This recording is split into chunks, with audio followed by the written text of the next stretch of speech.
Hello and welcome to Gen IS. Finally, after 7 lectures of introduction like preamble and historical background, now we are going to enter into the very concept of Indian Constitution, the very first chapter that we call it as part 1 of Indian Constitution. Constitution को various parts में divide किया गया है. Part का simple मतलब होता है ऐसे articles जो किसी एक टॉपिक से बिलोंग करते हैं. जैसे पार्ट 1 स्टेट्स के बारे में बता रहा है, इंडिया एज अ होल के बारे में बता रहा है, ठीक है. वाइल पार्ट 2 ये बताता है सिटीजनशिप के बारे में. पार्ट 3 ये फंडामेंटल राइट्स के बारे में बता रहा है. पार्ट 4 डीपीएसपी बता रहा है. पार्ट 5 यूनियन एग्जीक्यूटिव बता रहा है. इन सिंपल वर्ड्स हमने कॉन्स्टिट्यूशन को सिंप्लीफाई करने के लिए सारे आर्टिकल्स को पार्ट्स में डिवाइड कर दिया है, ठीक है. जो भी लिस्ट होती है वो पार्ट्स में ना रखकर उसके लिए एक अलग लिस्ट तैयार की जिसको हमने शेड्यूल कहा. So constitution is divided into the various parts and schedules where schedules contain lists while parts contains articles. ठीक है. Part 1 of Indian Constitution का टाइटल है Union and its territories. It mean हमारा देश क्या है और इसके पास कौन कौन सा एरिया है, टेरिटोरियल एक्सटेंट कितना है इंडिया का, ठीक है. But before going deep into that thing, let's first try to understand what is federalism and what is union government. क्योंकि अब सबसे बड़ी डिबेट यही आएगी कि इंडिया फेडरलिस्ट कंट्री है या इंडिया यूनियनिस्ट कंट्री है, ठीक है. तो हमें थोड़ा फेडरलिज्म और यूनियन के कॉन्सेप्ट को समझना पड़ेगा, सब वेरी बेसिक कॉन्सेप्ट. क्योंकि मैंने आपके स्क्रीन पे कुछ PYQs रखे थे, आप देखिए 2021, 22, 24, 25 यूपीएससी है. सिमिलरली 22, 2018, 2016 ये जीपीएससी है. 2021, 2019, 18, 17 हर साल जीपीएससी हो या यूपीएससी हो इस पोर्शन से क्वेश्चन बना हुआ है. That is federal structure of Indian constitution, ठीक है. So let me explain first what is federalism. अभी तक मैंने जो पढ़ाया था जिससे ऐसा लगता है उसने पढ़ा हुआ है, डोंट वरी आपको नहीं आएगा. आज हम बहुत सारे नए कॉन्सेप्ट टच करने वाले हैं. व्हाट इज फेडरलिज्म, ठीक है. किसी भी कंट्री को रन करने के लिए हमने मॉन्टेस्क्यू के एक प्रिंसिपल को देखा था, that is separation of power, है ना. हमने हॉरिजॉन्टल सेपरेशन ऑफ पावर की बात की थी कि एग्जीक्यूटिव, लेजिस्लेटिव एंड जुडिशियल की भी सेपरेशन ऑफ पावर होना चाहिए. But then we realize that वो चलता है किसी छोटी कंट्री जिसमें इनफ डाइवर्सिटी ना हो. कंट्री लाइक इंडिया जहां पे हमें लिंग्विस्टिक डाइवर्सिटी बहुत ज्यादा है, रिलीजियस डाइवर्सिटी है, ऐसी कंट्री में ये फोकस नहीं चल पा रहा है. एंड मॉडर्न टाइम पे हमने ये देखा कि विथ टाइम स्टेट्स की साइज बढ़ती ही जा रही है जिसको किसी एक सेंटर से या यूनिफॉर्मिटी से कंट्रोल करना पॉसिबल नहीं हो पाता. तब एक लैटिन वर्ड पिक्चर में आता है. द लैटिन वर्ड इज कोइडिस. कोइडिस is a Latin word which means treaty. ये बड़ा इंटरेस्टिंग कॉन्सेप्ट है, ध्यान से समझिएगा.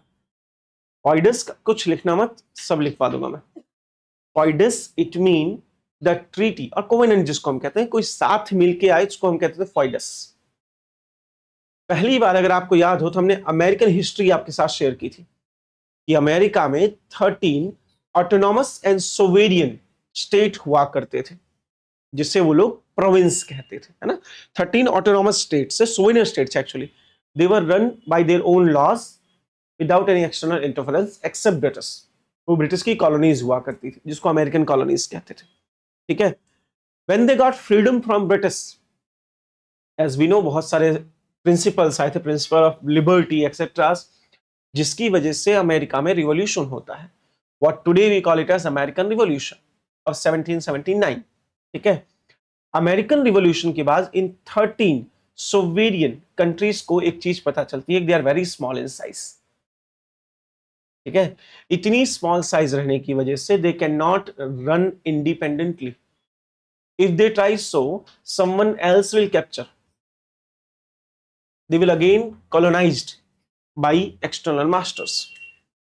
क्योंकि 1779 के आसपास का समय अगर आप ध्यान दें तो ये समय है कॉलोनिज्म का समय, जहां पे कंट्रीज कंटिन्यू सबको गुलाम बना रही है. इंडिया भी उसी समय गुलाम बना था, है ना. ये कॉलोनिज्म का समय है जहां पे बहुत सारे स्टेट दूसरे स्टेट को कॉलोनाइज कर रहे हैं, ठीक है. So American have a fear, sorry, they had a fear that some other power except Britain, maybe France or any other power, may colonize them in future. Hence, those small sovereign countries, they tried to form an alliance and they entered into the treaty with each other. What we today call it as FOIDES. Am I clear? They made certain treaties among themselves. What was that treaty? That let's combine together and form a strong center which will manage our defense from external enemy, communication, and foreign relation, right? So these 13 autonomous and sovereign states, they came together via a treaty, and hence we call that system as federal system, right? So what is the specialty of federal system? That power is not only distributed horizontally, okay, it means that the legislature, executive and judiciary, they have their own separation domain to work, but with that we will have a vertical devolution of power between center, a strong center made via treaty, where those sovereign states gave up their right.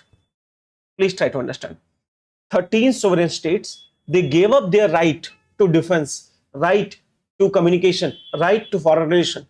Why? For a security purpose, to create a strong center. But the very interesting fact was, those states will still remain independent to run their polity, to accommodate their diversity. Am I clear? So centrally they are united, but separately they have their own existence. They will have their constitution, their law, their citizenship, everything. Okay, so this system is a result of a treaty which was to vertically devolve the power between center and the state. Am I clear? So this system was widely accepted after America's success. Because what happened with time, from 13 to today 51 new states continuously tried to accommodate with that strong center of USA, United States of America. Okay, and this model was very prominent in 18th century and 19th century as federal system of government, which was a direct challenge to the unitary form of Britain, France, etc., where a center power were governing entire nations. Am I clear? Okay. Why this system was very successful, and it is truly very successful. For the very first reason, it provides, देखिए ये सब answers आपको, ये सब term आपको answer में लिखने पड़ेंगे. It provides unity without uniformity. Federalism provides you a strong center without uniformity. Let me explain again. Let's suppose certain states in Northeast India, which are very close to nature, their model of development might be very different from the advanced states like Gujarat and Maharashtra. Am I right? But to impose same kind of economic policy to entire nation might hamper one or another's interest. Isn't it? Hence, federalism is a system which provides you a complete unity as a nation, but without imposing one's belief on another's. That is uniformity. In India, there are certain states which has Muslim majority, which has Christian majority, which has Hindu majority. Without imposing everyone with the same formula of law and order, let's divide them on their own interest while maintaining a strong unity, right? So the federalism is a system which provides unity without uniformity. Am I clear? And the great philosopher, if you know Madison, we have talked about him, Madison. Madison once said that no law would be needed, no state would be needed if humans were angels, अगर इंसान फरिश्ते होते तो किसी state की जरूरत नहीं थी, ठीक है, but certainly we are not, we are humans, right, and hence we need state, and the brilliant model of that state should be vertical separation of power. Why? It provides grassroots democracy as well as participatory democracy.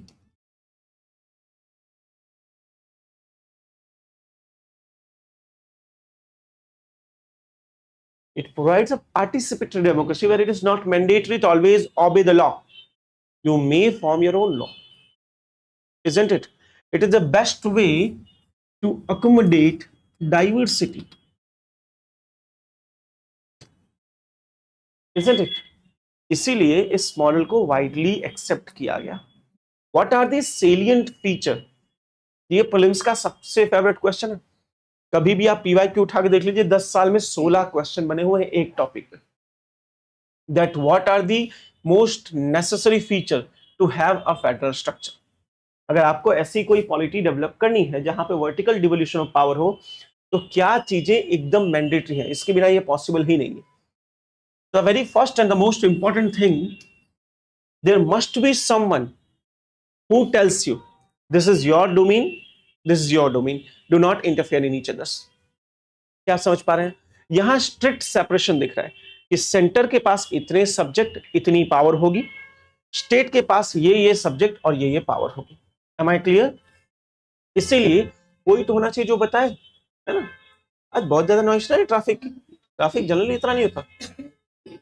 एक पागल हुआ है, कोई horn मार रहा हो, है ना. हाँ, क्रेटा है वे. कोई वीआईपी नहीं, क्रेटा वाले पागल होते हैं. हाँ नहीं, कौन सी वीआईपी यार में, कोई आ रहा है क्या आज? कौन आ रहा है आज?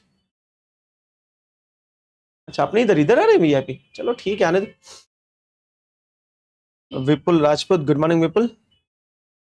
ओके, सो हम ये बात करें कि नेसेसरी फीचर्स क्या क्या हो सकते हैं. The very first necessary feature कि कोई तो हो जो डिवीजन को कंट्रोल करे, कि वो क्लियर कट बता सके ये आपकी पावर है, ये आपकी पावर है. And that very thing is a written constitution. बिना किसी रिटन कॉन्स्टिट्यूशन के आप नहीं बता सकते कि ये तुम्हारी पावर है, इसकी है, तुम इंटरफेयर मत करना. इसलिए फेडरलिज्म के लिए एक रिटन कॉन्स्टिट्यूशन सबसे मैंडेटरी फीचर होता है.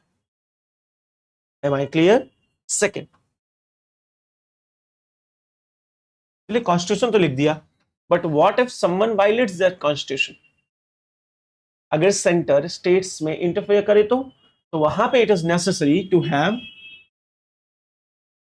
Independent judiciary. ये भी मैंडेटरी है.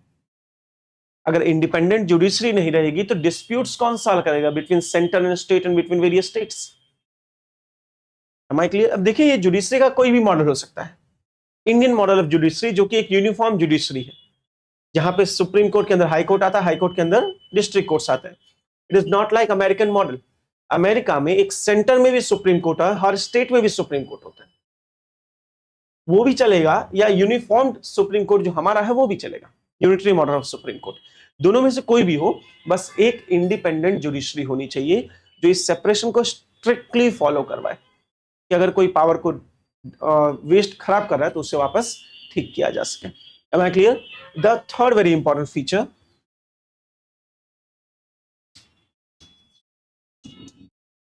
bicameralism. कुछ बाइकैमरलिज्म कहते हैं, कुछ बाइकैमरलिज्म कहते हैं. That's their own way to speak. US accent में बाइकैमरलिज्म कहा जाएगा, ब्रिटेन एक्सेंट में बाइकैमरलिज्म कहा जाएगा. What is bicameralism? देखिए, अगर आप लोग एग्जांपल समझना, ठीक है. लोकसभा के इलेक्शंस की हम बात करें, लोकसभा में डायरेक्ट हम वोट करते हैं.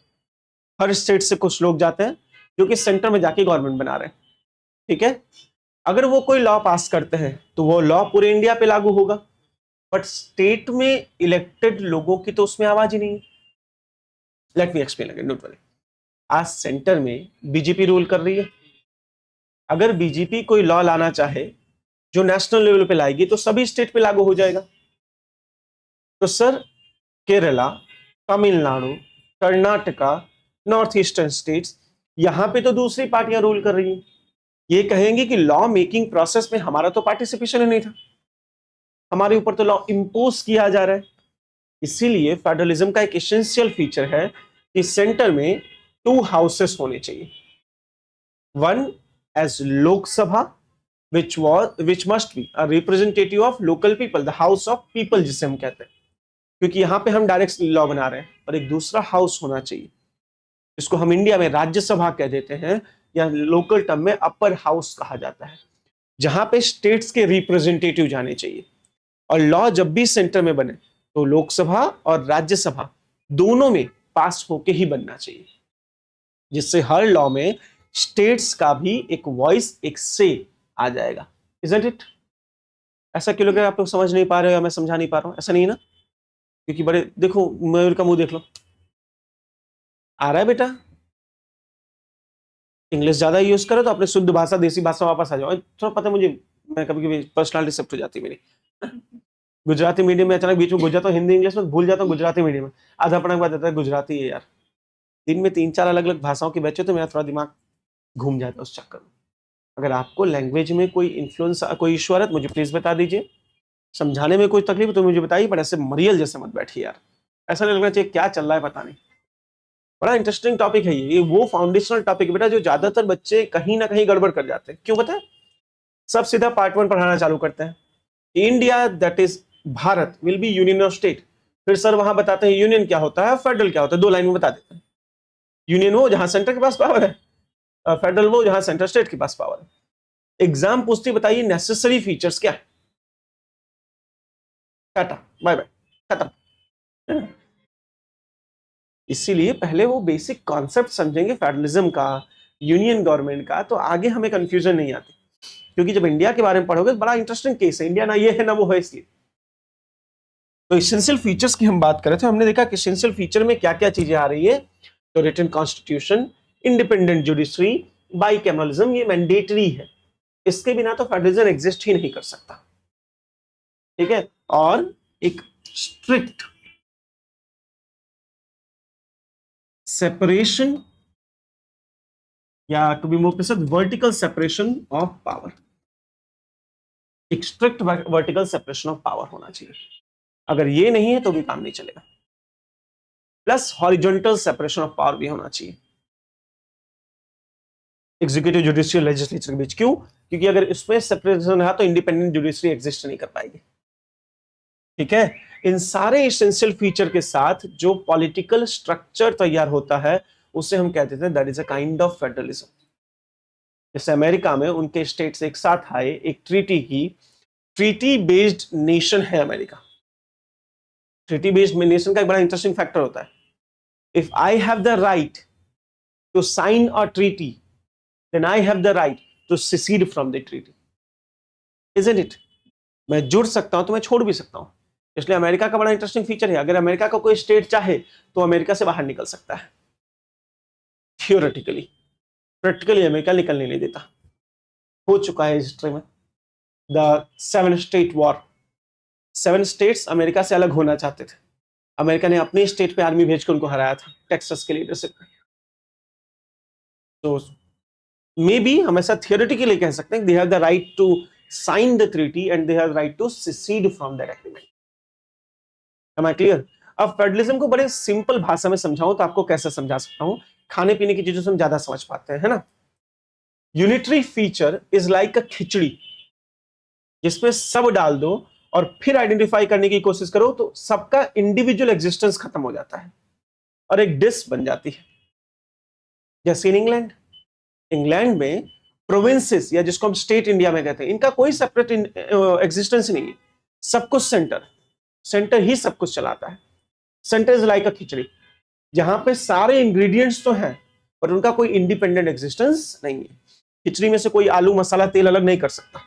मैं 2 दिन पहले ट्राई कर रहा था, मेरे साथ ऐसा हुआ सर कि मेरा एक दिन टिफिन नहीं था ना, तो मैं थोड़ा क्या स्वाभिमानी आदमी बन गया, जल्दी में बच्चों की टिफिन चोरी कर लेता हूं, मुझे कोई शर्म नहीं उस चीज में। उस दिन में थोड़ा स्वाभिमानी बन गया, मैंने कहा आज बच्चों की टिफिन नहीं चोरी की जाएगी, खिचड़ी मंगाई जाएगी, दाल खिचड़ी। मैंने मंगा ली, गलती से एक परोठा हाउस से मंगा ली, फिर 2 घंटे बैठ के उसमें से तेल निकाला मैंने, लास्ट में जो बचा कुछ था तो जाके डस्टबिन में डाल दिया, क्योंकि मैं सेपरेट नहीं कर पाया। और तब मुझे आइडिया है जब भी मुझे यूनिटरी पढ़ाना होगा तो मैं इसी को पढ़ाऊंगा, you can not separate any ingredient from khichdi, either tel, bateka और anything, you can not, isn't it? वो यूनिटरी फीचर है जहां पे सब पहले तो इंडिपेंडेंट थे, but once they fall into that cooker, their existence finished. इसका मतलब ये खत्म हो गया, उनका फॉर्म चेंज हो गया। It is like a melting pot, कुछ चीज गर्म और उसमें जो डालते जाओ सब पिघल जाएगा, है ना। फिर उसी में मुझे एक दूसरा एग्जाम्पल सूझा जो बाजू में रखा था, जो उस दिन मेरा सहारा बना, salad. Salad is a separate entity, but salad से मैं उसके इंग्रेडिएंट लाइक अनियन, टमाटो, सब कुछ अलग कर सकता हूं। मैं चाहूं तो उनको अलग अलग खाऊं, मैं चाहूं तो उनको साथ रखूं। That is federalism. फेडरलिज्म में साथ आकर सलाद तो बन रही है, बट वो अपना इंडिविजुअल एग्जिस्टेंस नहीं खो रहे। यूनिटरी फीचर में साथ आके खिचड़ी बन जाती है और सबकी अपनी इंडिपेंडेंट एग्जिस्टेंस खत्म हो जाती है। बस इतना सिंपल एग्जांपल है। जैसे इंडिया में गुजरात, महाराष्ट्र सब स्टेट्स हैं, वो मिलके देश बना रहे हैं, बट कितनी इंटरेस्टिंग बात है कि सेम टाइम पे आपके पास दोनों आइडेंटिटी है। India is very different culture by the way. India में एक इंसान एट अ टाइम 100% गुजराती हो सकता है, at the same time he is 100% Indian as well. मतलब अगर बाहर से देखें तो उन दोनों की सेपरेट आइडेंटिटी है। He must say I am Gujarati, I am a proud Indian. ये किसी भी और देश में पॉसिबल नहीं, जहां वो दो सिमिलर आइडेंटिटी 100% रख सके। अमेरिका में अगर आप पूछेंगे आप कहां से, तो अमेरिकन नहीं कहते, ये देश है I am Californian, I am Texasian, I am DC's people, Washington DC's people. They have their that identity. 50% state, 50% center. India 100% state, 100% center. ठीक है। फेडरलिज्म मेरे हिसाब से मैं आपको समझा पाया हूं कि किस टाइप का ये सिस्टम होता है। पक्का? ओके। अब इसके अगेंस्ट यूनिटरी फीचर क्या होता है? यूनिटरी फीचर जनरली किसी स्मॉल नेशन में लगाया जाता है जहां पे टॉप डाउन अप्रोच फॉलो किया जाएगा। There is no separation of power, all the powers are vested with a strong center. They will make the law for entire nation.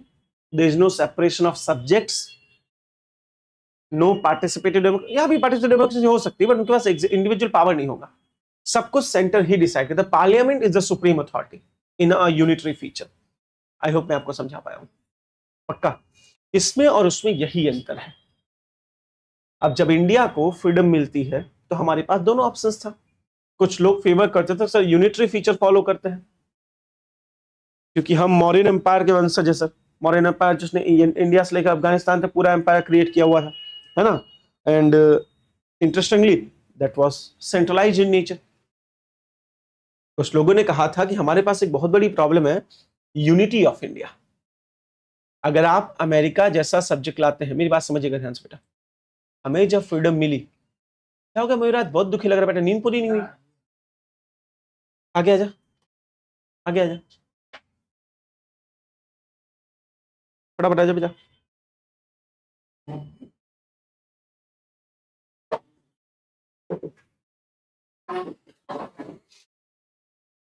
Okay. हमारे पास बहुत सारे चैलेंजेस थे जब हमें फ्रीडम मिलती है।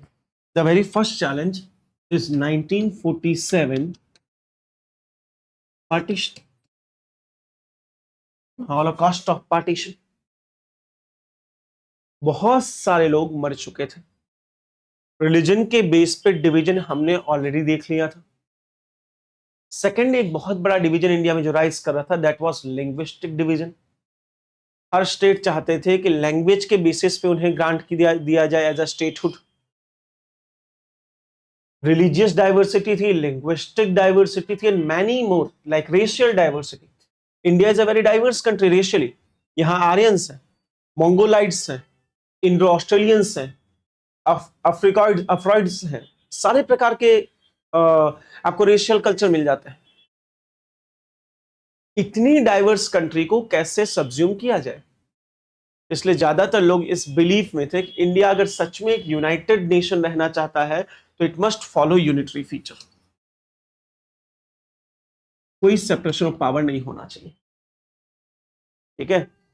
बट जब आप यूनिटरी फीचर फॉलो करते हो तो आप यूनिफॉर्म लॉ की बात करते हो, तो वहां प्रॉब्लम ये आ जाती है, you will compromise your unity, isn't it. अगर किसी भी स्टेट पे लॉ लागू लगाया जाएगा, उनके ऊपर इंपोज कर दिया जाएगा, तो नहीं सस्टेन करेंगे। इसीलिए हमारे लिए इतनी डाइवर्स कंट्री के लिए, जैसे बहुत फेमस मिडॉ करके एक बहुत फेमस थिंकर हुए हैं, इन्होंने इंडिया स्पेसिफिक बात की। इन्होंने कहा कि इंडिया जैसी कंट्री के लिए it is not a matter of choice, it is a mandatory thing for India like country to have a federal structure. बिना फेडरल स्ट्रक्चर के इंडिया जैसी कंट्री सरवाइव ही नहीं कर पाएगी, क्योंकि इतनी वास्ट डाइवर्सिटी को एक लॉ या कुछ लोगों के अंडर सब्ज्यूम करना पॉसिबल नहीं है। मतलब हमारे सारे सिग्नल हमें यूनिटरी फीचर की तरफ ले जा रहे थे, एम आई राइट?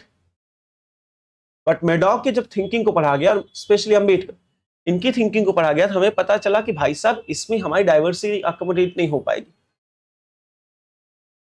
तो बेटर ऑप्शन क्या है? फेडरलिज्म।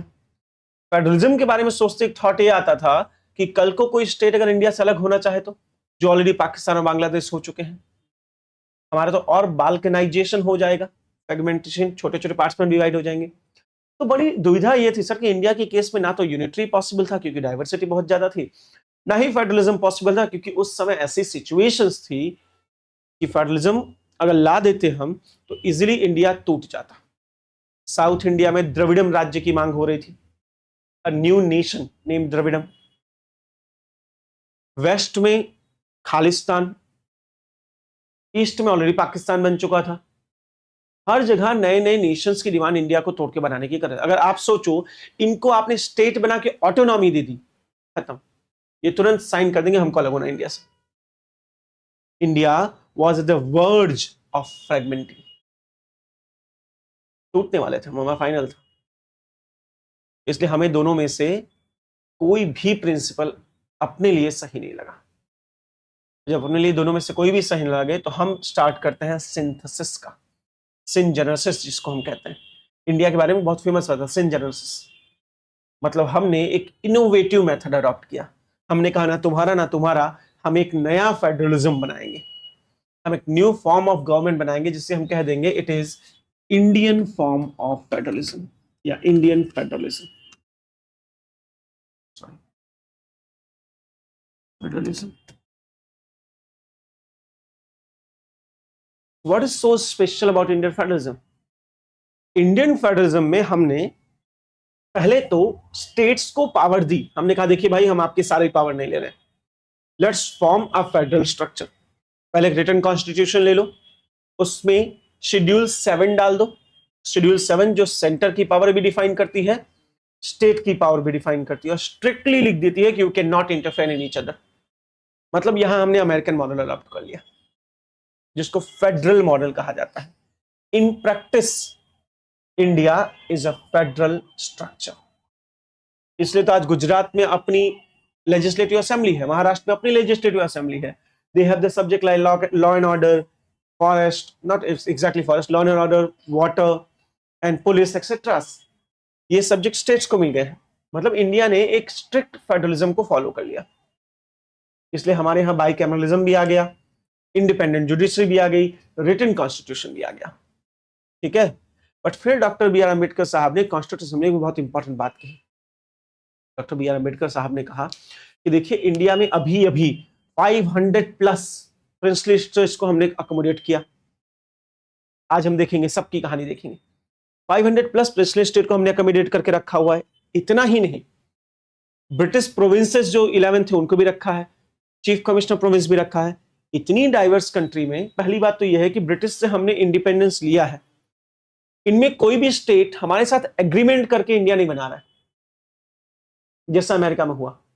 गुजरात या महाराष्ट्र कोई एग्रीमेंट करके साथ नहीं आया कि इंडिया बनाना है, इंडिया पहले बना है और फिर वो पावर डिवोल्यूट कर रहा है। वो भी जी समझ में आ रहा है बेटा? पक्का?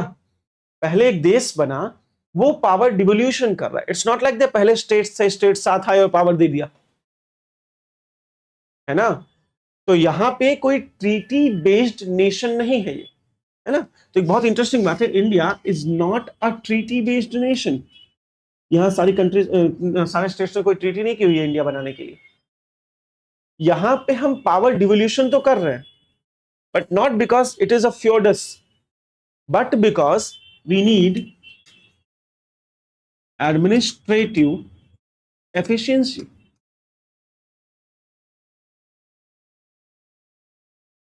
हमें एडमिनिस्ट्रेटिव एफिशिएंसी चाहिए, इसलिए हम पावर आपको दे रहे हैं।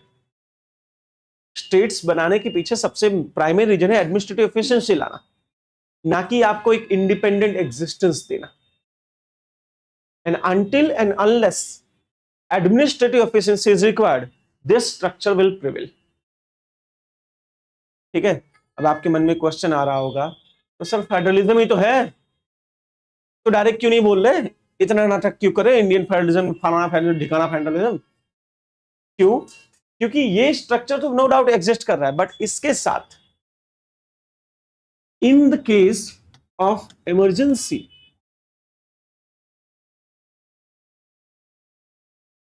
दिख कम रहा है light focus, emergency, in the case of emergency this structure will fall. जब भी इमरजेंसी आएगी तब सेंटर के पास ये पावर आ जाएगा कि सेंटर इस पूरे स्ट्रक्चर को डिस्ट्रॉय कर दे, and within a second or simply signing an order, the entire federal structure will convert into unitary structure. जब भी आर्टिकल 352 का यूज किया जाएगा, या आर्टिकल 356 का यूज किया जाएगा, या आर्टिकल 360 का यूज किया जाएगा, जो कि इमरजेंसी बेस्ड आर्टिकल्स है, इन आर्टिकल्स का यूज करते ही पूरा फेडरल स्ट्रक्चर यूनिटरी बन जाएगा, सारे स्टेट्स के राइट चले जाएंगे और सेंटर जो भी कहेगा वो सबको करना पड़ेगा। To deal with the unforeseen situations like separative tendency, कोई स्टेट सेपरेट होना चाहे तो, या कोई इंडिया पे एक्सटर्नल थ्रेट आए तो। अब आप खुद सोचिए, मैं आपको बड़ी कुछ इंटरेस्टिंग एग्जांपल्स देना, आप समझना। यूक्रेन रशिया वॉर हो रहा है, ठीक है, इसमें इंडिया का स्टैंड क्या है? न्यूट्रल। ओके, इंडिया की तरह न्यूट्रल कभी मत बोलना बेटा, इंडिया नेवर न्यूट्रल। इंडिया का स्टैंड है focusing on national energy security while establishing international peace. हम सबसे पहले अपने नेशनल एनर्जी सिक्योरिटी पे फोकस करते हैं, फिर इंटरनेशनल पीस की बात करते हैं। आप ईमानदारी बताओ, क्या इंडिया के 28 स्टेट्स अगर इंडिपेंडेंट होते तो सबका सेम स्टैंड होता? तो इंडिया का क्या स्टैंड होता फिर? प्रॉब्लम है ना। फॉरेन रिलेशन में या इंटरनेशनल सब्जेक्ट्स में अगर हम सभी स्टेट्स को इक्वल राइट देते, सभी का अपना अपना ओपिनियन हो जाएगा। फिर इंडिया के 10 ओपिनियन लिखेगा कि इंडिया की स्टेट का ये ओपिनियन, स्टेट का ये ओपिनियन, ये तो नहीं पॉसिबल। ध्यान दे दे बाबू थोड़ा, है ना। दूसरा इंटरेस्टिंग बात क्या है सर, कि जब भी कोई वॉर कर रहा है, मान लीजिए किसी मुस्लिम स्टेट्स ने वॉर किया हम पे, अदर मुस्लिम स्टेट्स, जो भी इंडिया में मेजॉरिटी मुस्लिम स्टेट है, वो बोलेंगे हमें वॉर में पार्टिसिपेट नहीं करना क्योंकि मुस्लिम कर रहे हैं, या हम उनकी तरफ से लड़ेंगे। ये भी तो हो सकता था, नेशनल सिक्योरिटी को थ्रेट आ सकता था। इसलिए हमने कहा जब भी बात नेशनल सिक्योरिटी की होगी, जब भी बात unity and integrity of India की होगी, in that case this structure will fall and the entire nation will convert into unitary structure. ठीक है। और the most important part, in any case whether normal or emergency, states do not have power to secede from India. State में power बिल्कुल नहीं है, उसको India कभी छोड़ नहीं सकता स्टेट। कोई भी स्टेट अपनी लेजिस्लेटिव असेंबली में ये लॉ नहीं पास करता कि हमें इंडिया से बाहर होना है। ये करना एंटी नेशनल माना जाएगा, गवर्नमेंट को इमीडिएटली सस्पेंड करके प्रेसिडेंट रूल लगा दिया जाएगा। यही अमेरिका होता तो लीगल है। अमेरिका का एक स्टेट सिंपली लॉ पास कर सकता है कि I don't want to be the part of America, because they have joined that union with their consent, so they have the right to secede from the union.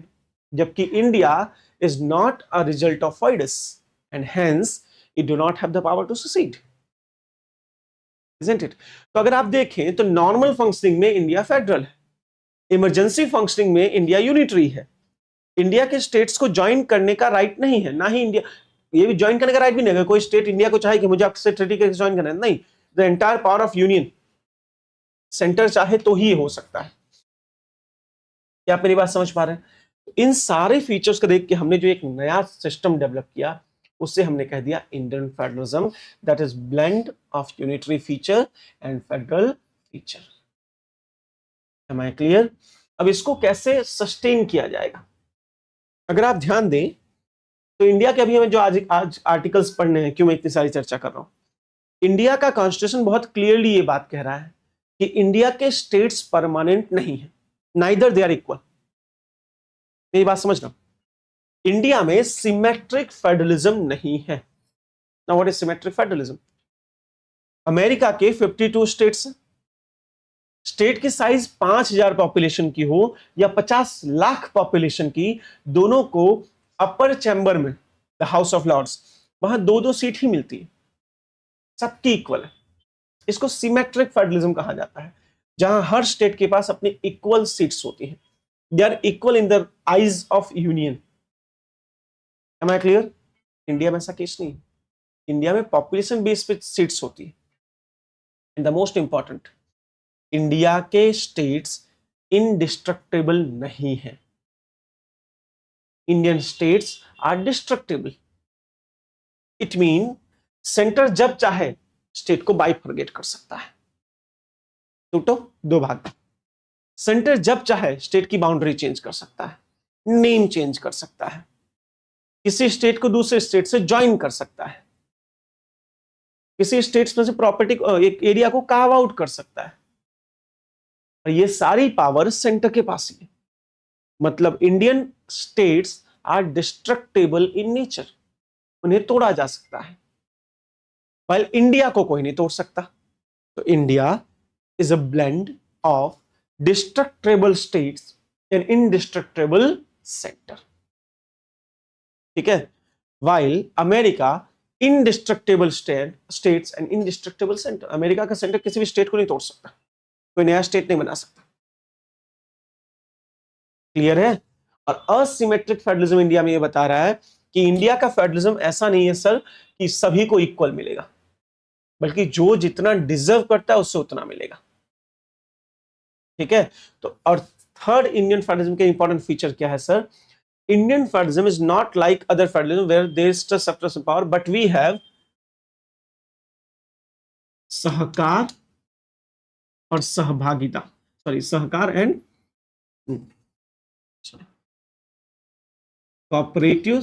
Corporation and competition. India के federalism दो principle पे काम करते हैं।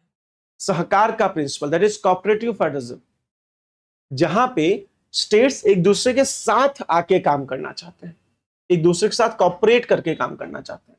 Centre सभी states की मदद करेगा जितना जिसको रिक्वायर्ड है। कल अगर आपने मींस कल का लेक्चर आपको याद हो तो कल ही हमने पढ़ा था कि सेंटर उसको ज्यादा पैसे देता है जो गरीब राज्य है, उसको कम देता है जो अमीर राज्य है। इसी को तो सहकारवाद कहते हैं। भाई महाराष्ट्र या Gujarat, they are contributing a lot into the tax pool, but Maharashtra Gujarat अपने उस बहुत सारे पैसा को गिव अवे कर रहे हैं। You are right, if Bihar needed, give to them, we are ready to cooperate. इसे कॉपरेटिव फेडरलिज्म कहा जाता है। क्या आप मेरी बात समझ पा रहे हैं? On the other hand, NITI Aayog के दूसरे फीचर्स, नीति आयोग इन्हीं स्टेट्स को आपस में health services, educational services, ease of doing business, इन सब में कंपीट भी करवाता है, इनकी रैंकिंग भी देता है कि देखिए कौन सा स्टेट अच्छा है। Am I clear? So India का जो फेडरलिज्म है, that is cooperative federalism, at the same time it has competitive federalism. We provide both feature. For efficiency we are providing them with competition, and for need cooperation. I hope आप competitive federalism, cooperative federalism को समझ पाए हैं। मैंने बहुत difficult भाषा का use नहीं किया होगा, ऐसा मुझे लग रहा है। बाकी अगर आपको लगता है डिफिकल्ट, हमें बता दीजिएगा। तो हम ये देख रहे हैं कि इंडिया का फेडरलिज्म एक असिमेट्रिक फेडरलिज्म है। It is not a melting pot but like a salad bowl. Indestructible centre का, डिस्ट्रक्टेबल स्टेट्स है। कोऑपरेटिव एंड कॉम्पिटिटिव फेडरलिज्म को साथ लेके चलते हैं। Am I clear? एंड सबसे इंटरेस्टिंग बात जो इंडियन फेडरलिज्म के बारे में मैंने पढ़ी है आज तक, वो है it is laboratory of democracy. कोई मुझे इसका मतलब बता सकता what is laboratory of democracy? तो बेटा हर डेमोक्रेसी लोगों के फेडरलिज्म से क्या लेना देना? एक्सपेरिमेंट तो किसी भी डेमोक्रेसी में कर सकते हैं, कोई मना थोड़ी करता है। What is laboratory of democracy? Let me explain. मान लीजिए मुझे जेनेक्स आईएएस के लिए कोई न्यू पॉलिसी लानी है, फीस इंक्रीज करना है। लेट्स सपोज मुझे फीस 1 लाख ले जानी है, ठीक है। और हमने सेंटर में बैठ के डिसाइड कर लिया कि अब से सारी ब्रांचेस पे 1-1 लाख फीस होगी। I don't know what would be the impact.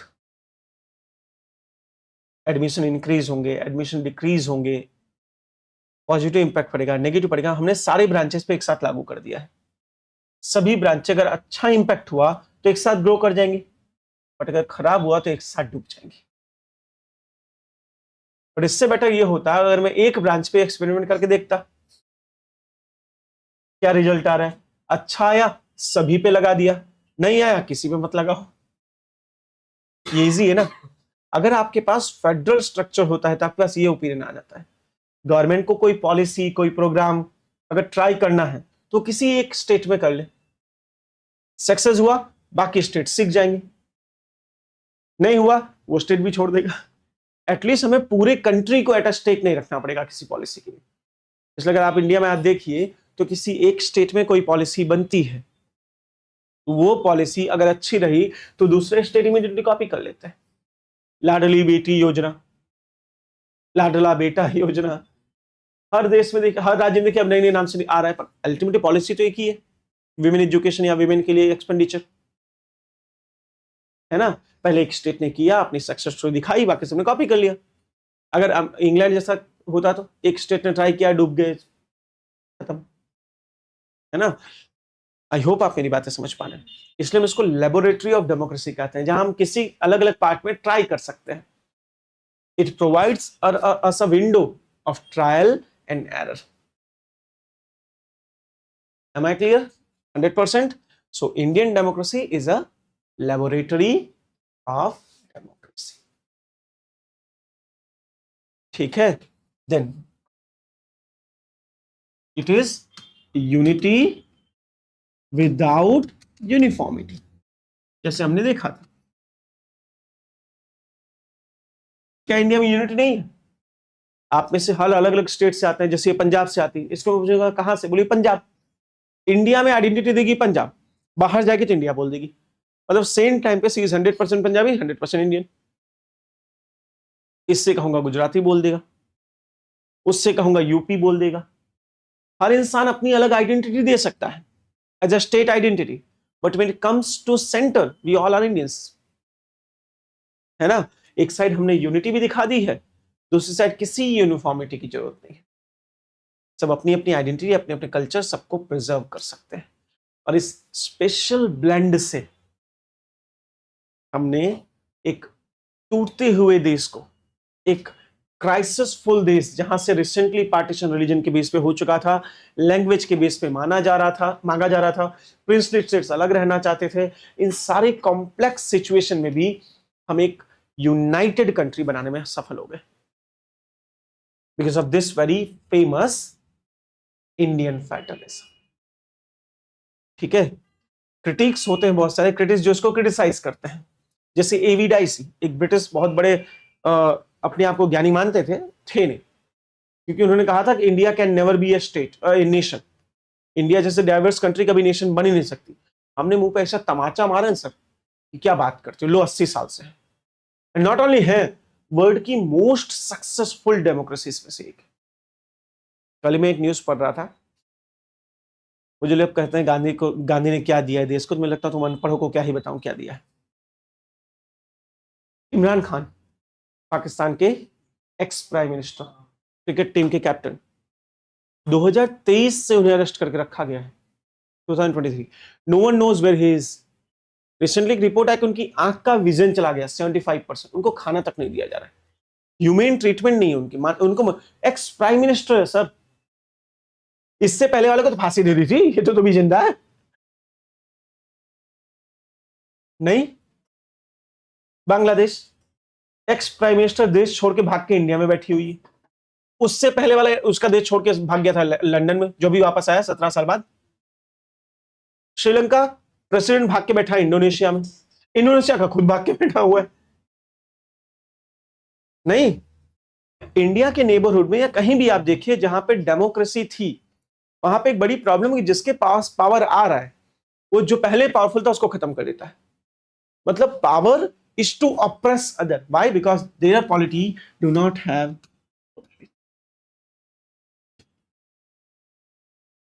They have greed of power, कि मेरे पास आ गई, छूटनी नहीं चाहिए। इंडिया की पॉलिटी गांधीयन पॉलिटी थी, जिसने मैकियावेली को ऐसा, मतलब ऐसा पछाड़ दिया कि बात ही जानते। दुनिया के सबसे बड़े थिंकर मैकियावेली माने जाते थे, क्योंकि तब तक चाणक्य जन्मे नहीं थे, चाणक्य थे पर उनकी थियरी नहीं आई थी, चाणक्य की थियरी तो 1908 में आ रही है। तो मैकियावेली को सबसे प्रैग्मेटिक थिंकर माना जाता था, जो कहता था स्टेट में मोरालिटी नहीं होती, king must strive for power and king must be feared not loved. King, लोग किंग से डरने चाहिए, अगर प्यार करने लगे तो किंग सस्टेन नहीं कर पाएगा।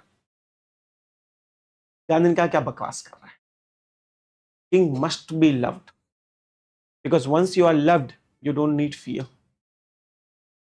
आप में से कौन डरता है मुझसे? कोई नहीं भाई, डरने के लिए थोड़ी बैठे हैं आप।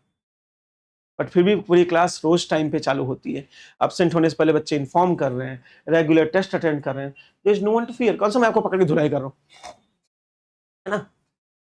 सो Gandhian model is successful, who said Gandhi is not successful? जबकि इंडिया में कहा गया कि देखो, do not stick to the chair very strongly. Gandhi हमेशा कहते थे कि पावर की लालच में मत बैठो। इसलिए इंडिया में जब सरकारें बदलती हैं तो पुरानी सरकार ये समझती है कि it is the time to leave the seat, फिर चांस मिलेगा। सही है कि नहीं है? इसलिए जब कांग्रेस 70 इयर्स बाद जाती है तो भी बीजेपी आती है, तो इंडिया में वायलेंस नहीं होता। बाकी किसी भी डेमोक्रेसी में सर जब लॉन्ग टर्म गवर्नमेंट जाती है तो जबरदस्त वायलेंस हो जाती, नहीं भाई देवे, भेजना पड़ता है। नेपाल में आप सबने देखा इस साल वायलेंस, बांग्लादेश में सभी ने देखा है, पाकिस्तान का दूसरा नाम ही वायलेंस रख दो, टेंशन नहीं है। श्रीलंका में 2024 में वायलेंस हो ही गया है कि नहीं? हर कंट्री में हटाने के लिए वायलेंस करना पड़ता है, एक्सेप्ट इंडिया। हमने कभी वायलेंस नहीं किया। हमारी सारी सरकारों ने डेमोक्रेसी को रिस्पेक्ट दिया है। India is the only nation in this world जो अपने आप को सबसे बड़ा डेमोक्रेसी कहता है ना। अमेरिका, उसमें भी डोनाल्ड ट्रंप के जाने के बाद वहां दंगे हो गए थे, व्हाइट हाउस में लोग घुस गए थे, सबने पढ़ा ही और देखा ही होगा। इंडिया में नहीं होता सर, क्योंकि we are Gandhian nation, we believe in the morality first. हमारे लीडर्स हारने के बाद भी ये कहते हैं कि अगर जनता जनार्दन नहीं चाहती तो हम उनकी सेवा करेंगे विपक्ष में बैठकर, और जब जनता जनार्दन चाहेगी तब आके सरकार चलाएंगे। तो कभी कोई आपसे कहे कि आपका देश ऐसा है वैसा, आप कहना मेरा देश कैसा भी है, यहाँ वायलेंस तो नहीं होता कम से कम सीट के लिए। तुम मत सिखाओ, अमेरिकन यूरोपियन, तुम तो मत ही सिखाओ। तुम्हारे यहाँ डिक्टेटर्स आए हुए हैं, हमारे यहाँ नहीं। हमारे यहाँ नेहरू के पास 400 सीट थी फिर भी डिक्टेटर नहीं था सर। मोदी के पास पिछली बार 372 सीट थी फिर भी डिक्टेटर नहीं थी। तो we are very different nation thanks to our model of federalism, क्योंकि एवाई डाइसे ने कहा था कि India can never exist as a united nation because of this much of diversity, and we prove them very wrong with our special feature, जहां हमने सारी diversity को accommodate कर दिया with a strong union feature. Am I clear? I hope मैं आपको Indian federalism समझा पाया हूं, क्योंकि यही क्वेश्चन बार बार पूछा जाता है कि what is the special features of Indian federalism. सब एक ही चीज लिख देते हैं, it is unitary and emergency में यूनिटरी है, इसमें वो है, इसमें एक्चुअली 8 से 9 पॉइंट लिखना पड़ता है। asymmetric federalism, unitary federalism, unity with without uniformity, then cooperative and competitive federalism, then it is not a treaty based federalism, no one has the right to secede, sorry, competitive versus cooperative मैंने बता दिया। एक और, हाँ, from the point of master slave to companion.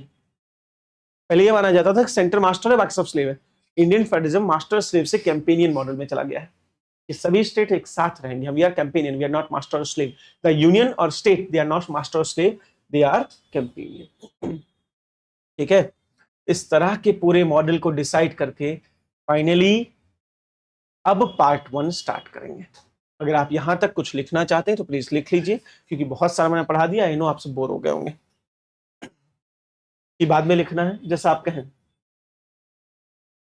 जैसा आप लोग कहें, अभी लिखना है कि बाद में लिखना है? बाद में, चलिए ठीक है। क्यूर वगैरह, गुड मॉर्निंग क्यूर।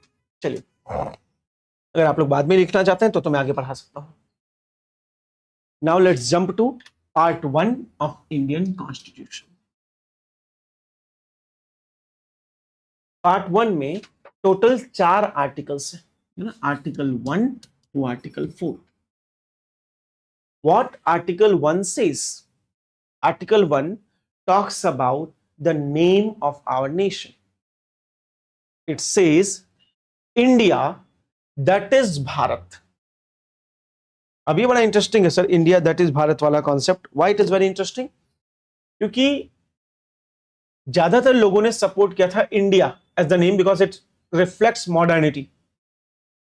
बहुत सारे लोग जैसे कामत थे, केवी कामत, उन्होंने कहा कि नहीं सर भारत होना चाहिए, जो इंडिया का ट्रेडिशन दिखा रहा है, क्योंकि India is a colonial legacy. India हमें अंग्रेजों ने दिया, हमारा नाम तो भारत था। बहुत सारे लोग हिंदुस्तान टर्म का यूज करना चाहते थे। हिंदुस्तान तो आउटवोट कर दिया गया कि भाई इसमें एक सेक्युलर फीचर नहीं है, इसलिए इसको हटा दो। भारत लोगों ने सपोर्ट तो किया, अब 2 नाम कैसे रखें, इसलिए इंडिया दुनिया के बहुत कम कंट्रीज में से एक बना जिसने अपने 2 नाम एक्सेप्ट कर लिए। इंडिया ने कहा कि we are India, that is India भी है और भारत भी। अब जो चाहो आप बोल सकते कि India that is Bharat. Shall be मतलब मैंडेटरी है, it is not optional. Shell be the union of states. अब यहां देखिए डिस्प्यूट, हमने देखा कि by nature India is a federal country, तो यहां तो आना चाहिए था federation of states, isn't it? But हमने लिखा यूनियन ऑफ स्टेट, क्योंकि डॉक्टर बी आर अंबेडकर साहब ने कहा कि इंडिया के स्टेट्स ने ना तो कोई ट्रीटी करके इंडिया बनाया है, ना ही उनके पास राइट टू सिसीड है। और जब ना ट्रीटी करके बनाया ना राइट टू सिसीड है, तो फेडरलिज्म तो खाली एडमिनिस्ट्रेटिव यूज के लिए है ना sir. It is not your right, just like American or other constitutions. You don't have right, state don't have right. Hence, it is union of state, not federation of state. ये term अपने आप में बता रहा है कि Indian federation is administrative federation, not treaty based और फॉइडस फेडरेशन। Am I clear? चलिए ठीक है, यही हमारा आर्टिकल 1 है। इसके बाद ये बताता है कि इंडिया में क्या क्या होगा। सेकंड बेटा, बहुत सारे मैसेजेस आ रहे हैं आज। कौन है पागल हुआ है भाई?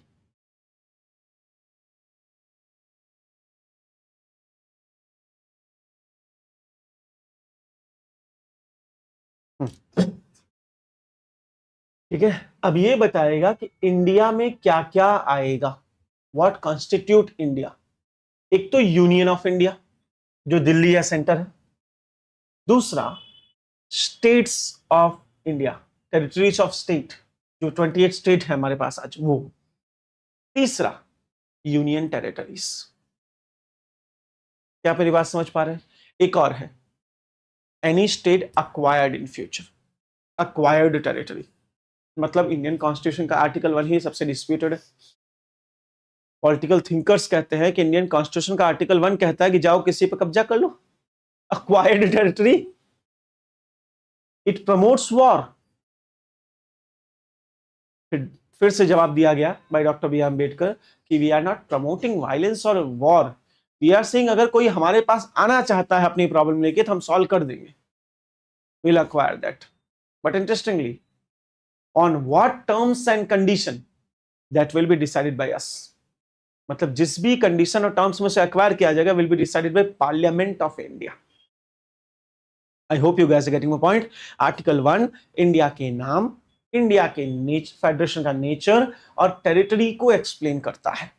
अगर एग्जैक्ट आर्टिकल आपको देखिए, ज्यादातर प्रॉब्लम क्या पता है कॉन्स्टिट्यूशन की दुनिया में बेटा, पूरी दुनिया लक्ष्मीकांत पढ़ रही है, या एक दो एनसीईआरटी भी पढ़ लेते हैं, बट जब तक आप ट्रू कॉन्स्टिट्यूशन, रियल कॉन्स्टिट्यूशन नहीं पढ़ोगे तब तक नहीं मजा आती।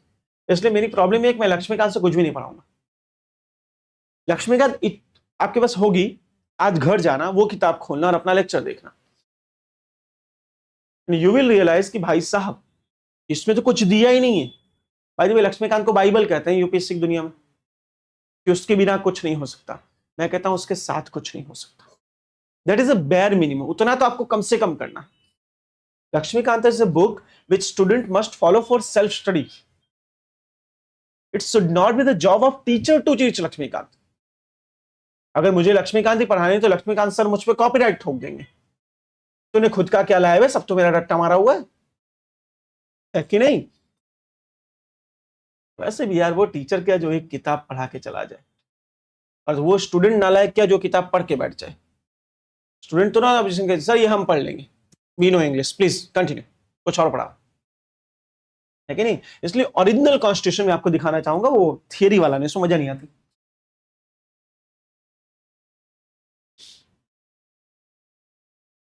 आता हूं सब क्वेश्चन पे धीरे धीरे, है ना।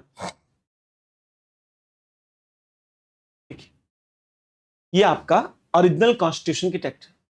Bharat meaning India shall be the union of state, meaning मतलब that is India shall be the union of state. ये आपका सब क्लॉज 1 है।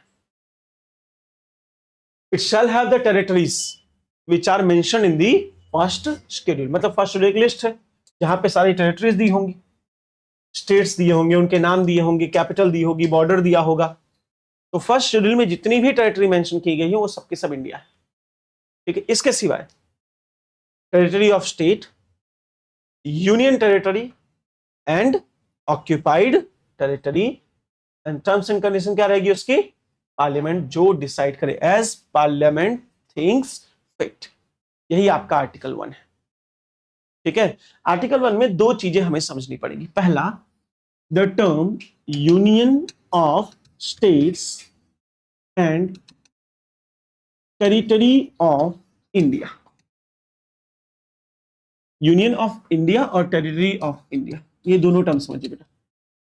जब भी आप कहीं देखें कि यूनियन ऑफ इंडिया लिखा है, इसका मतलब होता है centre and all the states, ठीक है।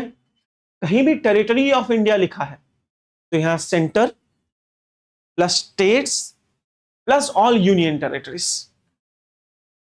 क्या आप समझ पा रहे हैं? इन दोनों में से लार्जर एरिया किसके पास है? Territory of India. यही क्वेश्चन यूपीएससी ने पूछा हुआ है। Which connotation have the larger area, union of India और territory of India? The territory of India, क्योंकि इसमें सेंटर भी है, स्टेट भी है और यूनियन टेरिटरी भी है। ये तीनों चीज ये दोनों नाम हमें यही एक्सप्लेन कर रहे हैं कि यहाँ पे सिर्फ दो है, union and states, union states and union territory. ये काफी बार प्रीलिम्स में पूछा गया क्वेश्चन है, इसलिए इसको बड़े समझ से समझना बेटा, बाकी गड़बड़ हो जाएगी।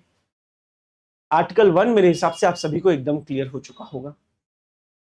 Let's jump to article 2 then. Article 2 क्या कहता है?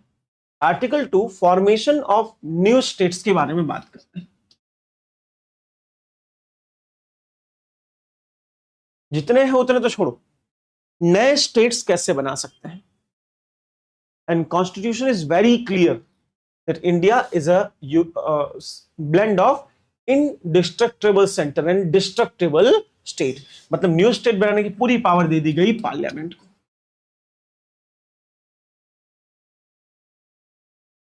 ठीक है।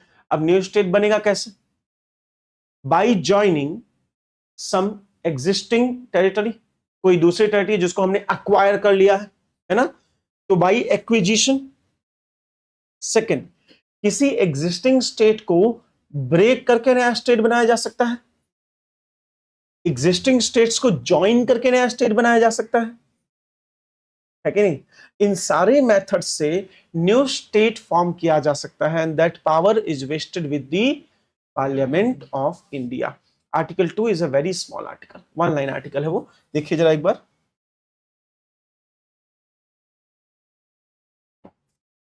पार्लियामेंट में, बहुत ध्यान से देखिए मेरी बात, उसमें एक कॉन्स्टिट्यूशन है सर, उसमें एक एक चीज में लाखों चीजें छुपी होती है। में बाई लॉ मतलब अगर आपको किसी स्टेट को इंडिया में शामिल करना है या नया स्टेट बनाना है तो क्या कॉन्स्टिट्यूशनल अमेंडमेंट करना पड़ेगा? नहीं, you do not need constitutional amendment, में सिंपली बाई लॉ, मतलब पार्लियामेंट एक सिंपल लॉ पास करेगी, एडमिट इनटू द यूनियन, मतलब किसी बाहर से स्टेट को ला सकते हैं, एडमिट कर सकते हैं, और establish new state on its such terms and condition as things fit, मतलब all the rights, absolute right is vested with the parliament. Parliament जैसे चाहे वैसे स्टेट बनाए, जैसे चाहे वैसे स्टेट को एक्सेप्ट करे। जैसे एग्जाम्पल बताता हूं, आगे हम सिटीजनशिप पढ़ेंगे तो हमें पता चलेगा कि अगर पार्लियामेंट चाहे तो सिंपली ये बोल दे कि हम तुम्हारे टेरिटरी तो ले लेंगे पर सारे लोगों को सिटीजनशिप नहीं देंगे, हमें ये 4 लोग पसंद, इन्हीं को देंगे, चलो बाकी निकलो, कर सकते। ये सारी टर्म्स एंड कंडीशन डिसाइड करने का राइट सिर्फ और सिर्फ पार्लियामेंट के पास है। Are you guys getting my point? Sure. इसमें पहले एक इंटरेस्टिंग आर्टिकल था, अब नहीं है। आर्टिकल 2 सब क्लॉज ए जिसको हम कहते थे, it was the principle of associate states.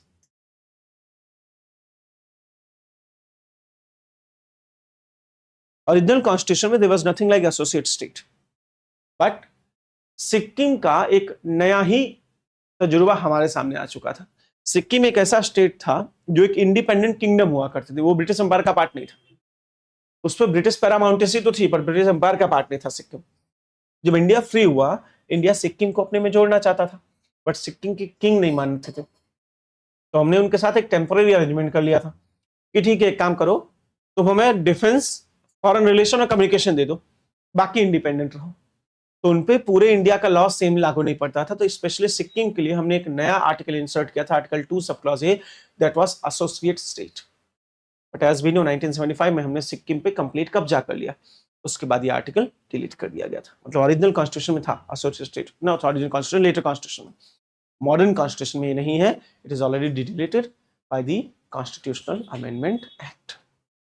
Article 2 एकदम क्लियर है। अब जो सबसे ज्यादा विवादित चीज है दैट इज आर्टिकल 3, यहीं से क्वेश्चन आते हैं। Yes sir. हाँ,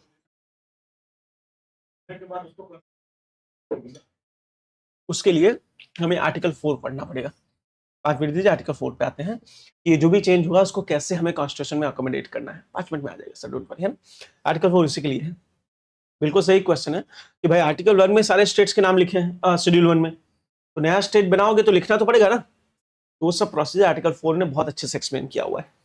आर्टिकल 3 क्यों इतना ज्यादा इंपॉर्टेंट बेटा? क्योंकि आर्टिकल 3 एग्जिस्टिंग स्टेट में चेंज करने की बात कर रहा है। अगर जो कोई पहले से एग्जिस्टिंग स्टेट है तो वहां तो फेडरल स्ट्रक्चर भी लागू पड़ रहा है, तो इस फेडरल स्ट्रक्चर में कैसे काम किया जाए? तो आर्टिकल 3 कहता है पार्लियामेंट में by law, point 1, change the boundary of state.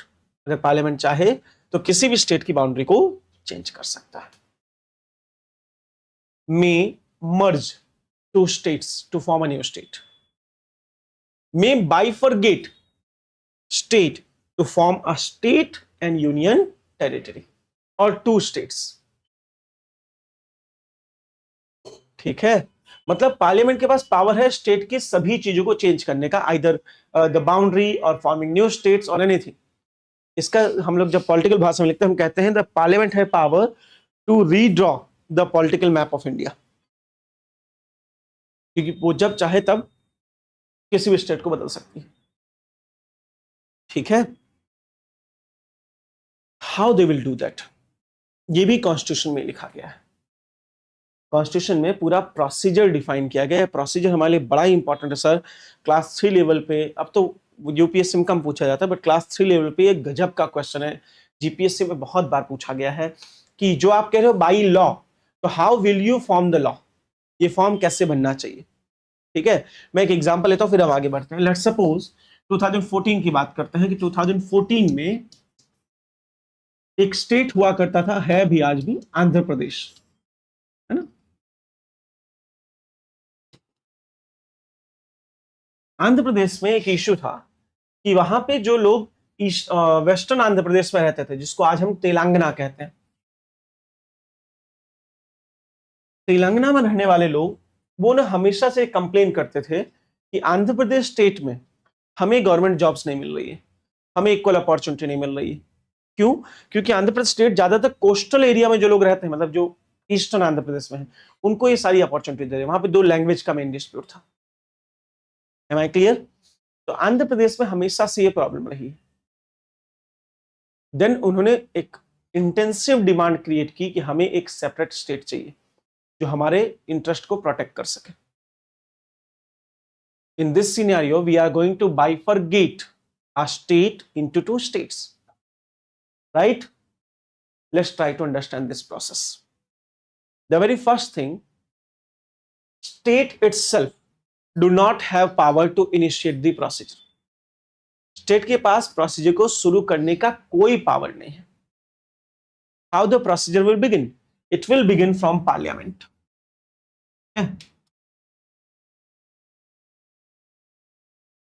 Parliament में एक प्रपोजल लाया जाएगा, either Lok Sabha Rajya Sabha, whatever the case is.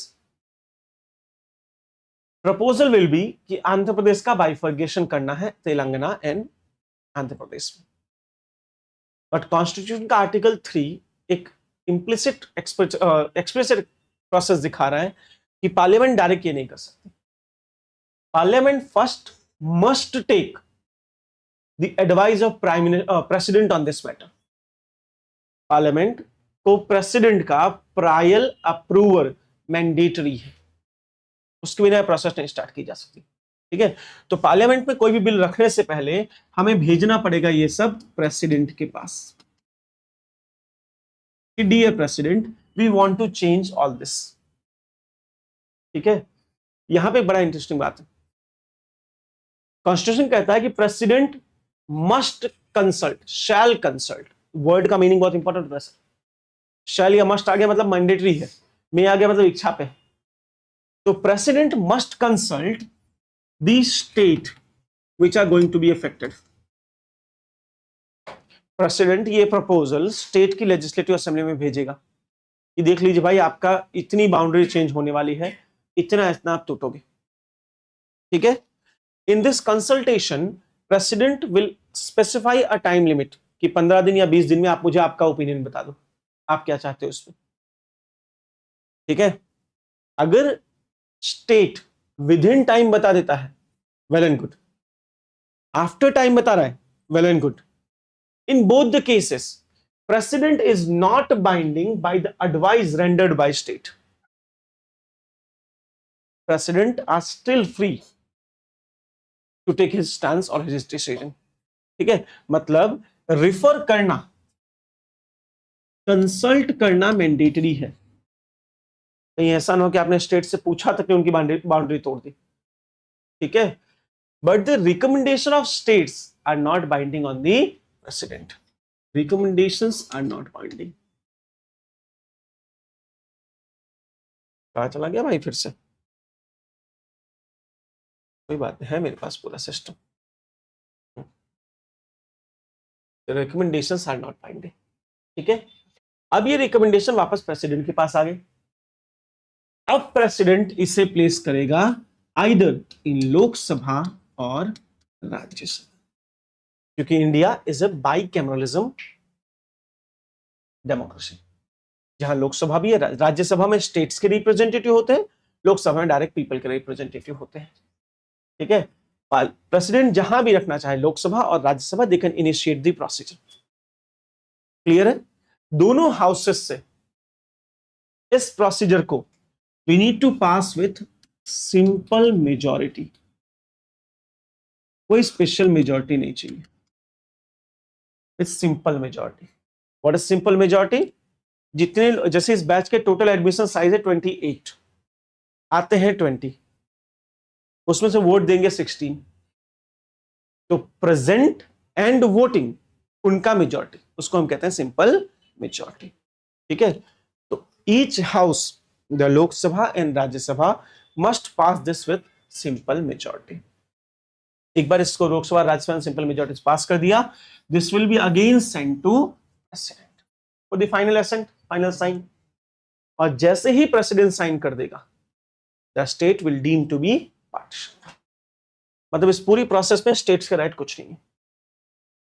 इसलिए हम कहते हैं कि the parliament has the power to redraw entire political map of India. अगर पार्लियामेंट एक एक्ट बना दे कि 28 स्टेट्स को हम कंबाइन, सबको कंबाइन करके एक स्टेट बना रहे हैं, no one is going to deny, parliament have that power. ठीक है, इस प्रोसेस से हम किसी भी स्टेट की बाउंड्री में चेंज कर सकते हैं, उनका नेम चेंज कर सकते हैं, नया स्टेट कार्व आउट कर सकते हैं, वगैरह वगैरह। आई होप आप मेरी बातें समझ पाए होंगे 100%। ऑल राइट देन, ये प्रोसीजर खास लिखिए बेटा, ये एग्जाम में बहुत बार पूछा जाता है। स्टेटमेंट वाले प्रीलिम्स में ये जबरदस्त पूछते हैं ये लोग।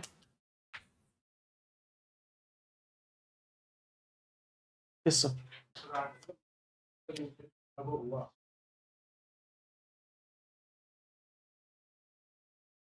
कभी नहीं होगा सर, क्योंकि federalism is a basic structure of Indian constitution. SR Bombay case में सुप्रीम कोर्ट ने कह दिया federalism is a basic concept. आप बाउंड्री रीड्रॉ कर सकते हो, फेडरलिज्म को नहीं खत्म कर सकते। है? लिख लो, जल्दी लिख लो फटाफट। I will be back in a minute.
बीस वाले बच्चों की टेस्ट 11 से 2 है, मैंने शायद 10 to 1 डाल दिया।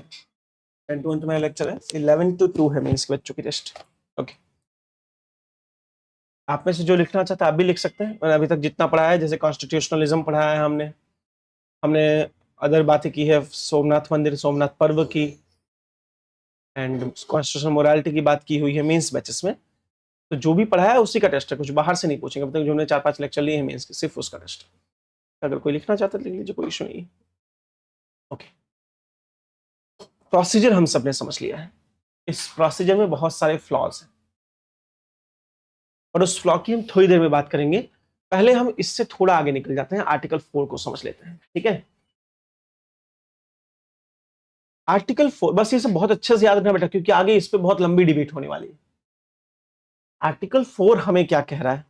आर्टिकल 4 कहता है कि जो भी आपने 2 और 3 का यूज किया है, either to form a new state, acquire a state और change the boundaries of state, article 2 और 3 का आपने जो भी यूज किया है उसकी वजह से कॉन्स्टिट्यूशन में कुछ चेंज तो करने पड़ेंगे, क्योंकि शेड्यूल 1 में उस स्टेट का नाम लिखना पड़ेगा, बाउंड्री चेंज करनी पड़ेगी, है कि नहीं?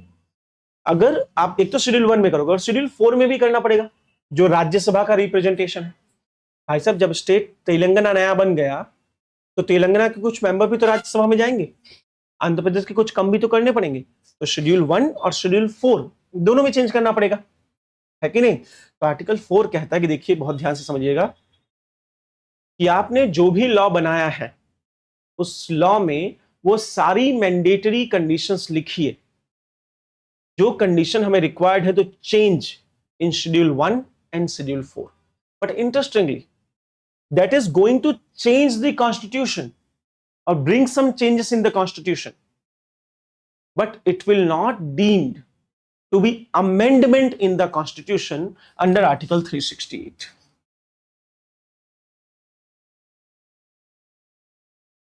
कॉन्स्टिट्यूशन का अमेंडिंग प्रोसीजर जो है, अमेंडमेंट का प्रोसीजर, वो आर्टिकल 368 में दिया गया जो स्पेशल मेजॉरिटी की बात करता है.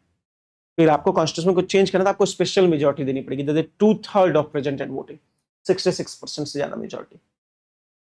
पर जब भी हम स्टेट का फॉर्मेशन कर रहे हैं तो जो भी चेंज शेड्यूल 1 और शेड्यूल 4 में होगा वो उसी लॉ में लिख दो जो लॉ ये चेंज लेके आ रहा है ना. Parliament by law can change, तो पार्लियामेंट बाई लॉ जो चेंज ला रहा है उस लॉ में लिख दो कि हमें क्या क्या चेंज करना पड़ेगा, और ये लॉ ऑटोमेटिक शेड्यूल 1 और शेड्यूल 4 में चेंज कर देगा without formally amending the constitution.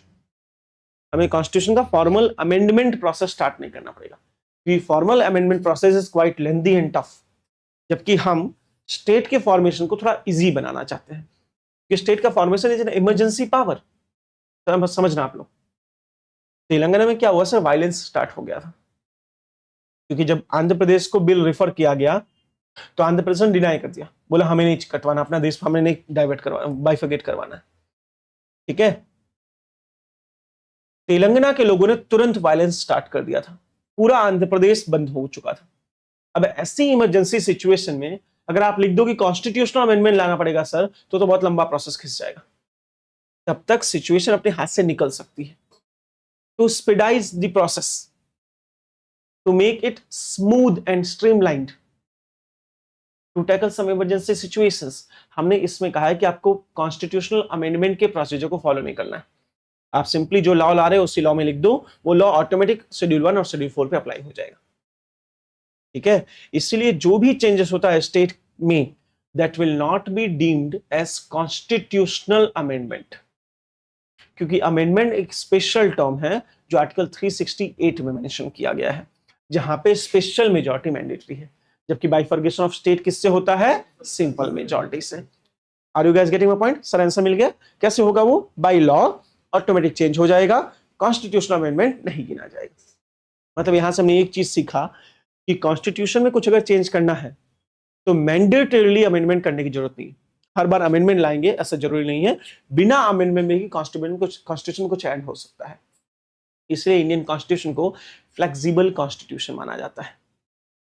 America के कॉन्स्टिट्यूशन में कोई चेंज करना है सर, हालत बिगड़ जाता है, लंबा प्रोसेस. आप सोचिए आज अमेरिका को फ्री हुए लगभग 250 ईयर्स हो गए, 250 साल. 250 साल में अमेरिका में टोटल 22 अमेंडमेंट्स हुए, वो भी 10 अमेंडमेंट तो पहले साल में हो गए थे, पहले 10 साल में, जिसको बिल ऑफ राइट्स कहते हैं. मतलब 240 ईयर्स में खाली 11 अमेंडमेंट. ये बहुत लेंथी प्रोसेस है. इंडिया में 106 तो हमने कर ली है ना, क्योंकि हमारा प्रोसीजर थोड़ा फ्लेक्सिबल है, it is not that much lengthy. I hope आप समझ पाए होंगे. आर्टिकल 4 पक्का. इस तरह हमारे कॉन्स्टिट्यूशन का पार्ट 1 पार्लियामेंट की इंपावरमेंट को दिखाता है, बताता है कि क्यों we are union of state, not a federation of state. Done. यहां बात खत्म नहीं हुई, ये इस चैप्टर का 30% सिलेबस खत्म हुआ है. Now let's try to understand the evolution of states in India. कैसे इवॉल्व हुए. आज मॉडर्न हम जो 28 स्टेट की बात कर रहे हैं, ये 28 एक्चुअली कैसे बने, ये पूरा इवोल्यूशन कैसा हुआ. मेरे हिसाब से आपसे सोए नहीं है, बोर नहीं हुए हैं, तो मैं आगे बढ़ सकता हूं पक्का. चलिए. बिफोर फ्रीडम जब कैबिनेट मिशन प्लान आया, उसने इंडियन प्रोविंसेस को 4 डिफरेंट कैटेगरी में डिवाइड कर दिया. Category A, category B, category C and category D. Where category A states were those states which were provinces during the time of British control. क्या आप समझ पा रहे हैं? तो कैटेगरी ए में हमने उन सारे प्रोविंसेस को रख दिया जो कि ब्रिटिश टाइम पे प्रोविंस हुआ करते थे. ये भी आपको पता है, पार्लियामेंट असेंबली में ये भी डिबेट हुई थी कि हमें स्टेट क्यों रखना है, उसका नाम प्रोविंस ही रखते हैं जो बड़ा कन्वीनियंट रहेगा क्योंकि इतने साल से रखा गया है. हमने कहा नहीं, हमें सर्टेन टर्म्स ऑफ सोवरेनिटी दिखानी है स्टेट्स की, क्योंकि हम फेडरलिज्म फॉलो कर रहे हैं. फेडरलिज्म में प्रोविंस नहीं होते, स्टेट्स होते हैं. ठीक है, इसलिए हमने प्रोविंस को हटा के स्टेट्स लिख दिया। और जो भी ब्रिटिश टाइम पे 11 प्रोविंस हुआ करते थे उन सबको शेड्यूल ए में रख दिया गया था। ठीक है, शेड्यूल बी में हमने रखा प्रिंसली स्टेट्स को, वो स्टेट जो कि माउंटबेटन प्लान या इंडिपेंडेंस ऑफ इंडिया एक्ट 1947 के बाद इंडिया में ज्वाइंट हो रहे थे। हमें पता है 552 से ज्यादा थे उन सभी, 562 बी मोर प्रिसाइज, उन सभी स्टेट्स को धीरे धीरे इंडिया में अकोमोडेट किया जा रहा था, तो इन सभी को शेड्यूल बी में रख दिया गया था। ठीक है, ग्रुप सी, इसमें ज्यादातर ऐसे स्टेट रखे गए थे जो कि चीफ कमिश्नर प्रोविंस हुआ करते थे, जिसको आज हम यूनियन टेरिटरी कह देते हैं। ठीक है, ज्यादा ट्राइबल स्टेट्स है ना, चीफ कमिश्नर्स प्रोविंस, ये रख दिए गए शेड्यूल सी में, प्लस कुछ डिफिकल्ट प्रिंसली स्टेट्स जो कि बाद में मर्ज हो रहे हैं, तो certain princely states plus chief commissioner province, इसको हमने शेड्यूल सी में डाल दिया। शेड्यूल डी में उस समय इंडिया के पास एक ही आइलैंड था, अंडमान एंड निकोबार। लक्षद्वीप हमारे पास नहीं था, लक्षद्वीप को इंडिया ने बाद में अक्वायर किया है, उसकी कहानी भी आज बताऊंगा कि बड़ी मजा आ जाएगी। लक्षद्वीप इंडिया में था नहीं, इसलिए उस समय एक ही आइलैंड था, तो आइलैंड्स के लिए शेड्यूल डी रख दिया जो अंडमान एंड निकोबार था। ठीक है बेटा जी, इस तरह फ्रीडम के समय हमारे यहाँ स्टेट्स 4 पार्ट में थे, provincial, princely states, chief commissioner province and Andaman and Nicobar. ये grouping is not very administrative efficient, इस तरह स्टेट्स को नहीं बनाया जाता है। इसी समय इंडिया में बहुत हैवी डिमांड क्रिएट हुई to form new states on the basis of language. अब आप खुद सोचिए, ये डिमांड पहली बार कांग्रेस ने ही रखी थी। आपको नेहरू रिपोर्ट याद होगी मॉडर्न हिस्ट्री में, नेहरू रिपोर्ट ने कहा था प्रोविंसेस जो भी बनने चाहिए वो बनने चाहिए लिंग्विस्टिक बेसिस पे, है ना। एंड सुभाष चंद्र बोस भी इसके खासा सपोर्ट में थे। उसका एक सिंपल रीजन था कि ब्रिटिश जो प्रोविंस बनाते थे, ब्रिटिश इंडिया को डिवाइड करने के पॉलिसी से प्रोविंस बनाते थे। ब्रिटिश इस तरह प्रोविंस बनाते थे कि रिलीजियस बेस पे डिवाइड हो जाए इंडिया, जिसको डिवाइड एंड रूल की पॉलिसी कहते हैं। आपको पार्टीशन ऑफ बंगाल याद होगा। इसलिए उस समय कांग्रेस मिनिस्टर्स ने बेटर सफिशिएंट ऑप्शन दिया कि लैंग्वेज के बेसिस पे बनाओ ना, रिलीजन के बेसिस पे क्यों बना रहे हो, इसलिए उन्होंने लिंग्विस्टिक रखा था और वो सही भी था। प्रॉब्लम कहां हुई, जब इंडिपेंडेंस मिला तो रिलीजन के बेस पे इंडिया का बाइफर्गेशन हो गया, इंडिया एंड पाकिस्तान। अब लोचा था, अब इंडिया को यह लग रहा था कि अगर लैंग्वेज के बेसिस पे स्टेट बना दिए तो कहीं नेक्स्ट बाइफर्गेशन, बाल्कनाइजेशन लैंग्वेज के बेसिस पे ना हो जाए, है ना। इसलिए इंडिया थोड़ा रिलेक्टेंट था टुवर्ड्स लिंग्विस्टिक स्टेट्स, बट बड़ी हैवी डिमांड क्रिएट हुई थी लिंग्विस्टिक स्टेट के लिए। फाइनली कॉन्स्टिट्यूंट असेंबली ने धर, पीवी धर जिसको हम कहते हैं, एक बहुत फेमस हमारे यहाँ पॉलिटिकल एक्सपर्ट थे, इनकी लीडरशिप में एक कमीशन बनाई जिसको हम धर कमीशन कहते हैं। देखिए कॉन्स्टिट्यूंट असेंबली बहुत क्लियर थी, वो पहले से ही जानती थी कि हमें लिंग्विस्टिक बेसिस पे स्टेट नहीं बनाना है, पर जो डिमांड खड़ी हो रही है उसको सेटिस्फाई तो करना पड़ेगा ना, लोगों को ये ना लगने चाहिए कि ये सुनते नहीं हमारी। इसलिए नाम के लिए धर कमीशन बना दी गई, मैंडेट दिया गया कि आप बताइए स्टेट का रीऑर्गेनाइजेशन कैसे किया जाए। धर कमीशन ने पहले they rejected the idea of linguistic state. उन्होंने कहा जो भी स्टेट बनना चाहिए उसका एक ही क्राइटेरिया होना चाहिए, and that should be administrative efficiency. इसके सिवा कोई क्राइटेरिया नहीं होना चाहिए, this should be only criteria. Dispute यहां आ गया, ठीक है। धर कमीशन की रिपोर्ट आती है, स्टेट्स में और ज्यादा डिमांड क्रिएट होने लगी, धर कमीशन की रिपोर्ट खराब है, ये है वो है। आपको पता है सरदार वल्लभ भाई पटेल, जवाहरलाल नेहरू, ये दोनों लिंग्विस्टिक स्टेट को अपोज कर रहे थे। One was prime minister, another was deputy prime minister. ये दोनों, फिर तो कहां से कहानी बनती है। फिर भी उन्होंने कहा चलो ठीक है, आपको ये छोटी कमीशन, हम एक हाई पावर कमीशन बना देते हैं, JVP commission. Nehru, Patel and Pattabhi Sitaramayya commission, the most, सोचिए सर मोदी जी, अमित शाह सब एक साथ आ जाए तो JVP was the most powerful commission of that time. JVP commission बनाएगी, इसे भी सेम मैंडेट कि स्टेट का रीऑर्गेनाइजेशन कैसा किया जाए। जेवीपी कमीशन अभी अपनी रिपोर्ट दे पाती, उससे पहले कुछ अनप्रेसिडेंटेड हो गया मद्रास स्टेट में। मद्रास स्टेट में एक कांग्रेस के बहुत सीनियर लीडर हुआ करते थे, पोट्टी श्रीमल्लू, एक बहुत फेमस कांग्रेस के लीडर थे, गांधीवादी लीडर थे। इन्होंने डिमांड क्रिएट कर दी मद्रास में से एक नया state on the basis of language, और ये बैठ गए आमरण अनशन पे, hunger strike.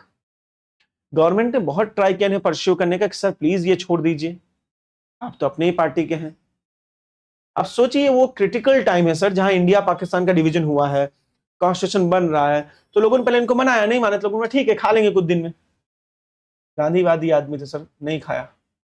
After 54 days he died out of hunger। But Sriramulu की डेथ ने पूरे मद्रास को हिला दिया। अब लोग गांधी को भूल गए और भगत सिंह उनके अंदर कूद पड़े, और फिर स्टार्ट हुआ द सीरीज ऑफ वायलेंस। इतने लोग मरे, सारी गवर्नमेंट प्रॉपर्टी जला दी गई, गवर्नमेंट बसेस, रेलवे स्टेशन के ट्रैक उखाड़ के फेंक दिए गए, कम्युनिकेशन लाइंस काट दी गई। It felt like we are going into the new revolution. शायद मद्रास नया देश बना ले। बहुत हैवी प्रेशर आया। इस हैवी प्रेशर में पहली बार गवर्नमेंट को झुकना पड़ा, and they form the very first state on the basis of language, that is Andhra Pradesh. देखिए जैसे को तैसा, आपने पहला स्टेट लैंग्वेज में बनवाया, तो आपका भी बाइफर्गेशन लैंग्वेज के बेसिस पे हुआ। उसी आंध्र प्रदेश में से तेलंगाना, तेलुगु बोलने वाले तेलंगाना ले गए। जैसा बीज बोगे वही खाओगे सर। आंध्र प्रदेश 1950s में इंडिया का पहला लिंग्विस्टिक स्टेट बन जाता है। इतना सब होने के बाद भी जेवीपी कमीशन एक चीज जानती थी कि अगर हमने बोल दिया ना लिंग्विस्टिक स्टेट बनाना, तो पूरा इंडिया जल जाएगा, क्योंकि इंडिया में लैंग्वेजेस कितनी है सर, उतने स्टेट कैसे बनाओगे। इसलिए जेवीपी कमीशन ने ये सब होने के बाद भी आंध्र प्रदेश को एक्सेप्शन दे दिया था, but still they said no linguistic state, only administrative. ठीक है भाई साहब, शेर के मुंह में खून लग गया। सारे स्टेट्स देख चुके थे कि क्रांति लाने से होता है। Gujarat started revolution, the Mahagujarat movement. आप सब गुजरात हिस्ट्री में पढ़ते हैं, द गुजरात महागुजरात मूवमेंट सबसे फेमस टॉपिक है। आज तक कोई ऐसे एग्जाम नहीं जिसमें वहां से क्वेश्चन ना हो। 25 के यूपीएससी में भी था महागुजरात मूवमेंट, हर साल रहता है। महागुजरात मूवमेंट स्टार्ट हो गया गुजरात में। मराठी बोलने वालों से अलग करना है गुजराती बोलने वाले स्टेट को। पंजाब में हरियाणा के लिए हिंदी बोलने वालों को हो गया, हरियाणवी बोलने वाले। हर स्टेट में डिस्प्यूट चालू हो गए कि हमें भैया अलग स्टेट चाहिए। अब सिचुएशन वो हो चुकी थी कि आप नहीं कंट्रोल कर सकते, है कि नहीं। इंडिया एक अलग ही लेवल पे जाके खड़ा हो गया था। तो लग रहा था यार हम क्या होगा हमारे देश का। तब फाइनली बनाई गई कौन सी कमीशन, फजल अली कमीशन। फजल अली बाद में हमारे चीफ जस्टिस भी बने हैं, और इनके पुत्र भी इंडिया के बहुत फेमस जज रह चुके हैं। ठीक है, बनाई गई फजल अली कमीशन। फजल अली कमीशन ने भी सेम रिकमेंडेशन दिया कि एडमिनिस्ट्रेटिव एफिशिएंसी को ही ग्राउंड लेना चाहिए, but he removed the term of only. He said only administrative efficiency नहीं होनी चाहिए। इफ लिंग्विस्टिक बेसिस पे बन सकता है तो वो भी एक ग्राउंड हो जाएगा। यूपीएससी ने एक बार बड़ा ट्रिकी क्वेश्चन पूछा था। Fazal Ali commission recommended for the formation of state on the basis of only language. सब टिक करके आ गए थे, क्योंकि लक्ष्मीकांत ने कहा Fazal Ali commission recommended the linguistic state. Fazal Ali commission ने लिंग्विस्टिक स्टेट सलाह ही नहीं दी, उसने तो एडमिनिस्ट्रेटिव एफिशिएंसी कहा। और उसने जो अभी तक खाली एडमिनिस्ट्रेटिव एफिशिएंसी हुआ करता था उसकी जगह उसने कहा कि अगर हो सके तो लैंग्वेज को भी आप एक आधार बना सकते हो। तो firstly said language could be a ground. Language should भी नहीं, नॉट शुड, कुड। लैंग्वेज ही नहीं, लैंग्वेज भी, ये अंतर होता है बेटा। अगर कॉन्स्टिट्यूशन को बहुत डीप में पढ़ो तो से भी इज एमआर में गलतियां होती है ना। और इनकी रिकमेंडेशन पे हमें ये चीज क्लियर हो गया था कि बहुत सारे स्टेट्स की डिमांड है, और वैसे भी ABCD वाला जो ग्रुपिंग था ये सफिशिएंट नहीं लग रहा था। And then we tried state reorganisation act 1956, और हमने अपना जो पुराना स्ट्रक्चर था ABCD वाला डिस्ट्रॉय कर दिया और सारे स्टेट्स नए ढंग से बनाए गए, जिसको हम स्टेट रीऑर्गेनाइजेशन एक्ट कहते हैं। Why we took this much time? Freedom तो 1947 मिल गई थी। द सिंपल रीजन, अभी तक प्रिंसली स्टेट्स का इंटीग्रेशन चल रहा था। हमें ये पता ही नहीं था कौन हमें ज्वाइन करेगा कौन नहीं करेगा, तो पहले से कहां से स्टेट बना रहे थे। अभी तक तो प्रिंसली स्टेट्स का इंटीग्रेशन काम कर रहे थे। आई होप आप मेरी बातें समझ पाए। 100% कोई बोर नहीं हो रहा, तो चलिए इसको बाद में पढ़ेंगे। पहले पढ़ लेते हैं कि प्रिंसली स्टेट्स का इंटीग्रेशन कैसे हुआ, क्योंकि भाई साहब उससे ज्यादा क्वेश्चन किसी टॉपिक पे नहीं बना हुआ है। Let me take certain mains question first, फिर हम इस टॉपिक पे आते हैं, इसको ज्यादा अच्छे से और ध्यान से समझोगे। अगर आप लोग बोर हो चुके हैं, किसी को पानी पीना है, फ्रेश होना है, 2 मिनट में हो जाइए। उसको पानी वगैरह पीना है, फ्रेश होना तो जाओ, क्योंकि मुझे लग रहा है आज आप लोग बोर हो चुके हो, कंटिन्यूस 2 घंटे से बोल रहा हूं।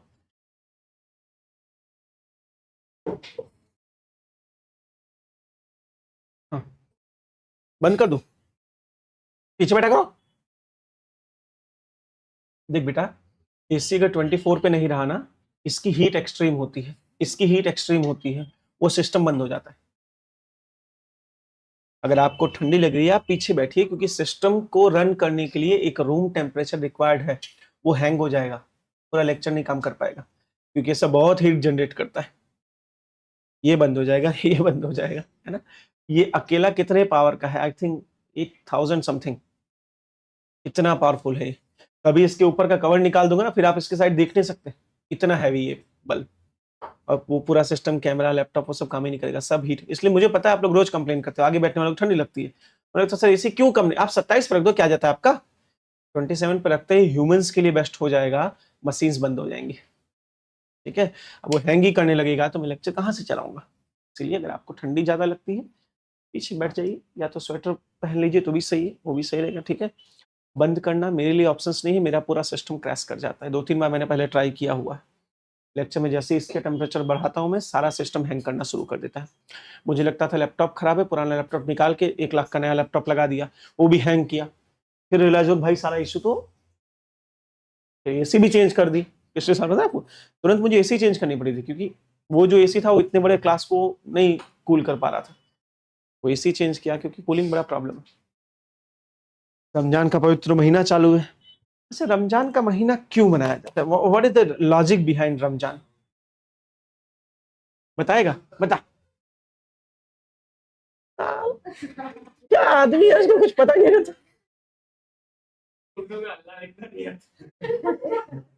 आता है ना, सीखा कर। उर्दू भी क्यों आएगा, फारसी में आना चाहिए ना, अरबिक में actually. Urdu, Urdu is not a language of Muslims, but हमें बेवकूफ बनाया जाता है। Urdu was the language of elite class. Local Muslims ना कभी तब उर्दू बोलते थे ना आज बोलते हैं। लोकल मुस्लिम देसी भाषा बोलते हैं। वो एलीट क्लास अमीरों का था, जिसने पाकिस्तान लिया, वो उर्दू बोलते थे। आप मुझे बताइए रमजान क्यों बनाए? हर रिलीजन के लॉजिक तो हमें पता होनी चाहिए ना सर। किस टाइप के मुस्लिम सर आप, डुप्लीकेट है। रमजान का महीना इस्लाम का जो ल्यूनार कैलेंडर होता है, जैसे हिंदू में सोलार कैलेंडर होता है, इस्लाम में ल्यूनार कैलेंडर होता है। ल्यूनार कैलेंडर का 9th मंथ माना जाता है, 9वां, सबसे पवित्र। जस्ट लाइक हमारे यहाँ जिसे नवरात्रि का महीना होता है। देखिए दोनों रिलीजन में कितनी सिमिलरिटी हो बताता हूं। बहुत गलत हमें डिवाइड, अगर आप इंडिया से न्यूज चैनल और पॉलिटिक्स हटा दो, आपको पता चलेगा इंडिया में कोई तकलीफ नहीं, सारी तकलीफ इन दोनों में। 9th मंथ सबसे पवित्र इसलिए माना जाता है क्योंकि इसी ल्यूनार कैलेंडर के 9th मंथ के लास्ट के 10 दिनों में फरिश्ते ने प्रथम बार कुरान की वर्सेस गिफ्ट की थी प्रॉफिट मोहम्मद सर को। प्रॉफिट मोहम्मद साहब, वो जो कुरान का उनका इनलाइटमेंट हुआ था, ज्ञान की प्राप्ति हुई थी, वो इसी महीने में हुई थी। इस महीने में पहली बार पाक कुरान लिखी गई थी, जो आज सभी इस्लाम धर्म का सबसे फाउंडेशन है, पाक कुरान। अब आप देखिए इस मंथ को कैसे सेलिब्रेट किया जाता है। ट्रू इस्लाम किसे कहते हैं मैं आपको बताता हूँ। आज का इस्लाम तो बदला हुआ इस्लाम है सर, सब मौलवी ने अपने हिसाब से बना लिया है, आधा आतंकवादी आधा मौलवी, जिसकी जो मर्जी हो। ट्रू इस्लाम कहता था कि इस पाक महीने में आपको पूरे दिन ना खाना खाना है, इंटरेस्टिंगली ना पानी पीना है, पानी भी अलाउड नहीं है। इवन हम अपने सलाइवा को भी स्वालो नहीं कर सकते। Why this is so? हम मानता था कि ये महीना is the month of purity, month of salvation. ये ऐसा महीना है जो सेल्फ कंट्रोल का महीना है। हमें अपने आप पे कंट्रोल करना सीखना है, अपनी भूख पे। भूखे रहने का सिनोनिम है ये सब। भूखा रहना ये एक एक्चुअली सिंबॉलिक चीज है, इसका रियल मतलब है हर शारीरिक इच्छाओं पे कब्जा, control over human body, all type of controls. Human body को एब्सोल्यूट प्योर डिटॉक्स करना। इसलिए ज्यादातर मुस्लिम्स इस समय नॉनवेज भी प्रेफर नहीं करते। खजूर खाया जाता है, इफ्तार में खजूर खिलाया जाता है, नॉनवेज बहुत कम प्रेफर किया जाता है इस समय, क्योंकि ये सबसे प्योरिटी का महीना माना जाता है इस्लाम के अकॉर्डिंग।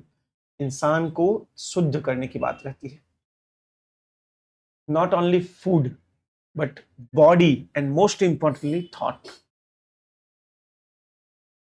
थॉट की शुद्धता की बात आती है कि दिमाग में कोई ऐसा विचार भी ना आए जो सत्य नहीं है, जो अच्छा नहीं है।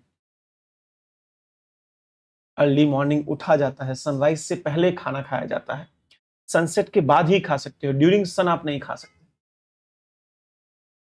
और अलग ट्रेडिशन है इस्लाम का, जो ओरिजिनल इस्लाम था, जितना जो इस्लाम को मैं जानता हूँ, कुरान का इस्लाम। बाकी तो आज का इस्लाम मैं नहीं बता सकता।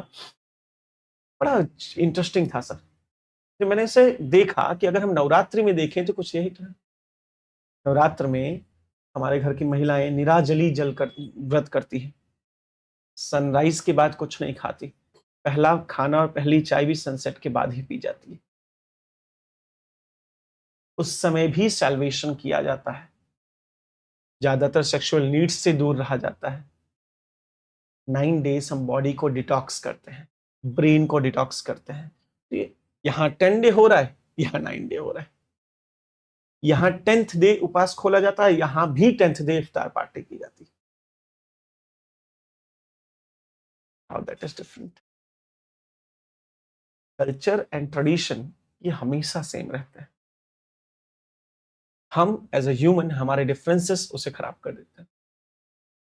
कभी समय मिले तो बिल्कुल पढ़िएगा कि क्या था कुरान पाक, क्यों हम मनाते हैं रमजान को। बहुत पवित्र महीना से इस्लाम का।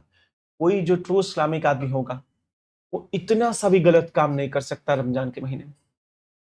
कहा जाता है कि रमजान के महीने में अगर आप नमाज पढ़ रहे हैं, that prayer is equivalent to 8,000 days of prayer every day. इसलिए इस महीने में कोई भी प्रेयर मिस नहीं करता, कंटिन्यूअस प्रे किया जाता है।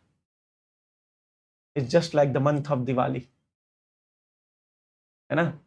तो दिवाली में आप लोग को छुट्टी मिलती है, मिलती नहीं मिलती है? या रमजान में तुझे छुट्टी, 1 महीने घर से लाइव देखना, ठीक है। पर लाइव नहीं रहा तो वहीं गला काटूंगा, पहले बता रहा हूँ, हलाल कर दूंगा। लाइव आराम से देखना, अप डाउन मत कर। इतनी गर्मी में बस में तकलीफ होती बेटा, पानी नहीं पीना तो है ना, रमजान का महीना है तो डुप्लीकेट वाला तो नहीं है ना, तो फिर महीने छुट्टी ले ले, ठीक है। 28 दिन रहेगा टोटल, 27 अब तो निकल गया, 2 दिन 18 से चालू हो गया है ना। उतने दिन आराम से लाइव देख, कोई बात नहीं भाई। सेकुलरिज्म फॉलो करना जरूरी है। तुम 1 महीने दिवाली में छुट्टी मार सकते हो बेचारा, इसमें अपने फेस्टिवल के लिए मार सकता। और जो अंतिम डे होता है वो होती है ईद ए फक्र। सबसे पवित्र ईद मानी जाती है, खीर बनाई जाती है, खीर खिलाई जाती है, इफ्तार की पार्टी की जाती है। मेरा पहला एक बच्चा था फहद, वो हर बार मेरे लिए खीर लाता था और सबको खिलाता था। वो ऐसी खीर मैंने कभी नहीं खाई भाई, क्या परफेक्ट खीर होती थी, है कि नहीं? मैं नहीं कहता कि इंडिया में डिफरेंसेस नहीं है, बिल्कुल हैं, रिलीजियस डिफरेंसेस हैं, बहुत सारी पॉलिटिकल डिफरेंसेस हैं। अपने में लाने से क्या फायदा? कोई देर के लिए न्यूज चैनल बंद कर देना, देखो सारे डिफरेंसेस ना खत्म हो गए तो, है कि नहीं? और जिस दिन अगर आप सच में, अगर आप चाहते हैं कि टेररिज्म को खत्म किया जाए, तो हमें उस फाउंडेशन पे वार करना पड़ेगा। टेररिज्म का फाउंडेशन क्या है? ये डिफरेंस। यंग छोटे छोटे बच्चों को कोई कैसे उल्लू बना सकता है कि खुद पे बम बना के फट जाओ? ना, मैंने आज तक एक भी मौलवी को नहीं देखा जिसने खुद पे बम बांध के फाड़ा हो। युवा छोटे छोटे बच्चों को मारा जाता है, क्यों? क्योंकि इन्हें डाइवर्ट करना बड़ा इजी है, बता के देखो तुम्हारे साथ कितना अन्याय हो रहा है।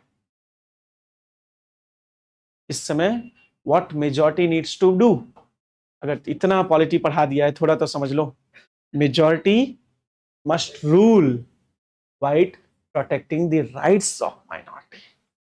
यही तो पढ़ा था डेमोक्रेसी में, और क्या पढ़ा था, याद है ना? तो अगर सच में हमें एक अपना इंडिया चाहिए, तो Hindus rule, Hindu should rule, that's a fact, but protecting the rights of each and every minority including Christian, Muslims, और इस तरह प्रोटेक्ट किया जाए कि उन्हें एक कॉन्फिडेंस मिले कि this is my country, no doubt who ever is ruling, we are free to walk. जब ऐसा होगा और किसी युवा को कोई मौलवी सिखाने आएगा कि देख भाई, चल इस्लाम खत्म है, मतलब मेरे देश में नहीं, तुम्हारे यहां होगा, तुम अपना खतरा देख लो, मेरे यहां नहीं है। That will be the very foundation to end the terror of terrorism. बाकी अपनी अपनी मर्जी, ट्राई कर लो दोनों लड़ मर के। इतिहास गवाह है, क्रिश्चियनिटी और इस्लाम ने 700 साल वॉर किया, फिर दोनों समझ गए कि peace is the only option. हमने भी 300-400 साल कर लिया है, फिर हम समझ गए democracy is the only option. अब अगर डेमोक्रेसी भी वॉर ही करना है, तो फिर तुमसे बड़ा बेवकूफ कौन पैदा हो सकता है? ठीक है, I hope you got a good break, then let's start again. कोई बोल नहीं हो रहा, 2.5-3 घंटे खींचूंगा, पहले बता रहा हूं, ठीक है? पहले मुझे आप लोग खाली 2 मिनट दे दो बेटा, मैं प्रिंटिंग ऑन कर दूं, क्योंकि पेपर है ना, खाली 1 मिनट लगेगा। हाँ बेटा, हाँ जाओ वॉशरूम, पहले ही जाना तुमको बोला मैंने। एक सेकंड, खाली कंट्रोल पी दबाना है, मतलब प्रिंटिंग ऑन हो जाएगा, बच्चों का टेस्ट है।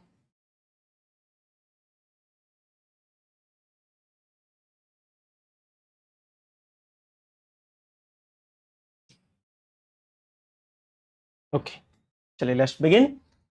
Let's try to understand the accumulation और इंटीग्रेशन ऑफ इट। प्रिंटर नहीं चालू किया इन्होंने, क्या है यार मैडम, प्रिंटर इज नॉट, एक मिनट पहले थोड़ा डांट क्या था, कुछ बोल क्या था, काम ही नहीं करते।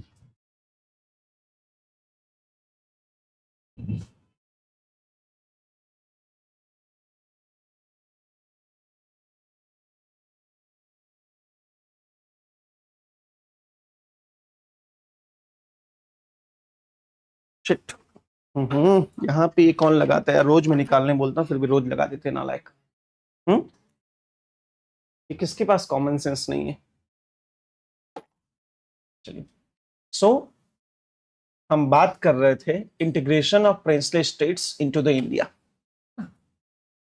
ज्यादातर प्रिंसली स्टेट्स इंडिया में इंटीग्रेट हो चुके थे, बट वो कैसे हुए वो सबसे बड़ा क्वेश्चन है, क्योंकि 562 स्टेट्स हमारे पास उस समय थे प्रिंसली स्टेट। अब इतने सारे स्टेट्स को कौन इंटीग्रेट करवाएगा? इसलिए टास्क दिया गया इंडिया के सबसे बड़े पॉलिटिशियन को, जिसको हम चाणक्य भी कह सकते हैं, Vallabh Bhai Patel, Sardar Patel, the real founder of India. क्योंकि हमें तो 11 प्रोविंसेस मिले थे, 11 प्रोविंस को इंडिया बनाने वाला ये आदमी, और इनके राइट हैंड, उनको सब भूल जाते हैं, मेनन, वीपी मेनन, इनके राइट हैंड हुआ करते थे। इन्होंने भी बहुत प्रयास किया, इंडिया ऐसे आज इंडिया नहीं बना हुआ है। जब भी ऑफर किया गया कि आप इंडिया में जा सकते हो या पाकिस्तान में जा सकते हो, मेजॉरिटी ऑफ स्टेट्स ने इंडिया को ज्वाइन कर लिया था, बट कुछ स्टेट ने रेजिस्टेंस दिखाया था। हमें उन स्टेट की हिस्ट्री पढ़ना है, ये जो रजिस्टर्स दिखा रहे थे उन स्टेट्स को हमने कैसे कंबाइन किया है इंडिया में। ठीक है, देखिए एक काम करेगा, 15 मिनट ब्रेक ले लेते हैं, है ना, क्योंकि आप लोग का चेहरा मुझे पढ़ाने जैसा नहीं लग रहा है। फिर we will again start after 30 minute. ठीक है, 30 मिनट का ब्रेक लो, क्योंकि चेहरा इतना मरा हुआ है यार, क्या पढ़ा रहा हूँ मुझे लगता है, क्या बहुत इंटरेस्टिंग टॉपिक पढ़ाने जा रहा हूँ भाई। इंडिया का इंटीग्रेशन, पूरा इंडिया कैसे बना है, 10-12 स्टेट का पढ़ना है हमें। आप लोग कैसा एक्सप्रेशन बड़ा गंदा दे रहे हो। कितने बजे तक का लेक्चर था आज? 11, 12:30 कर लो।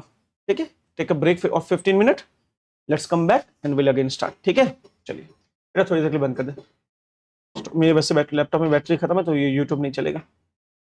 रुक बेटा, यस कर रहा हूँ, आई जाइए। We will be back after 15 minute. ठीक है, 15 to 30 मिनट।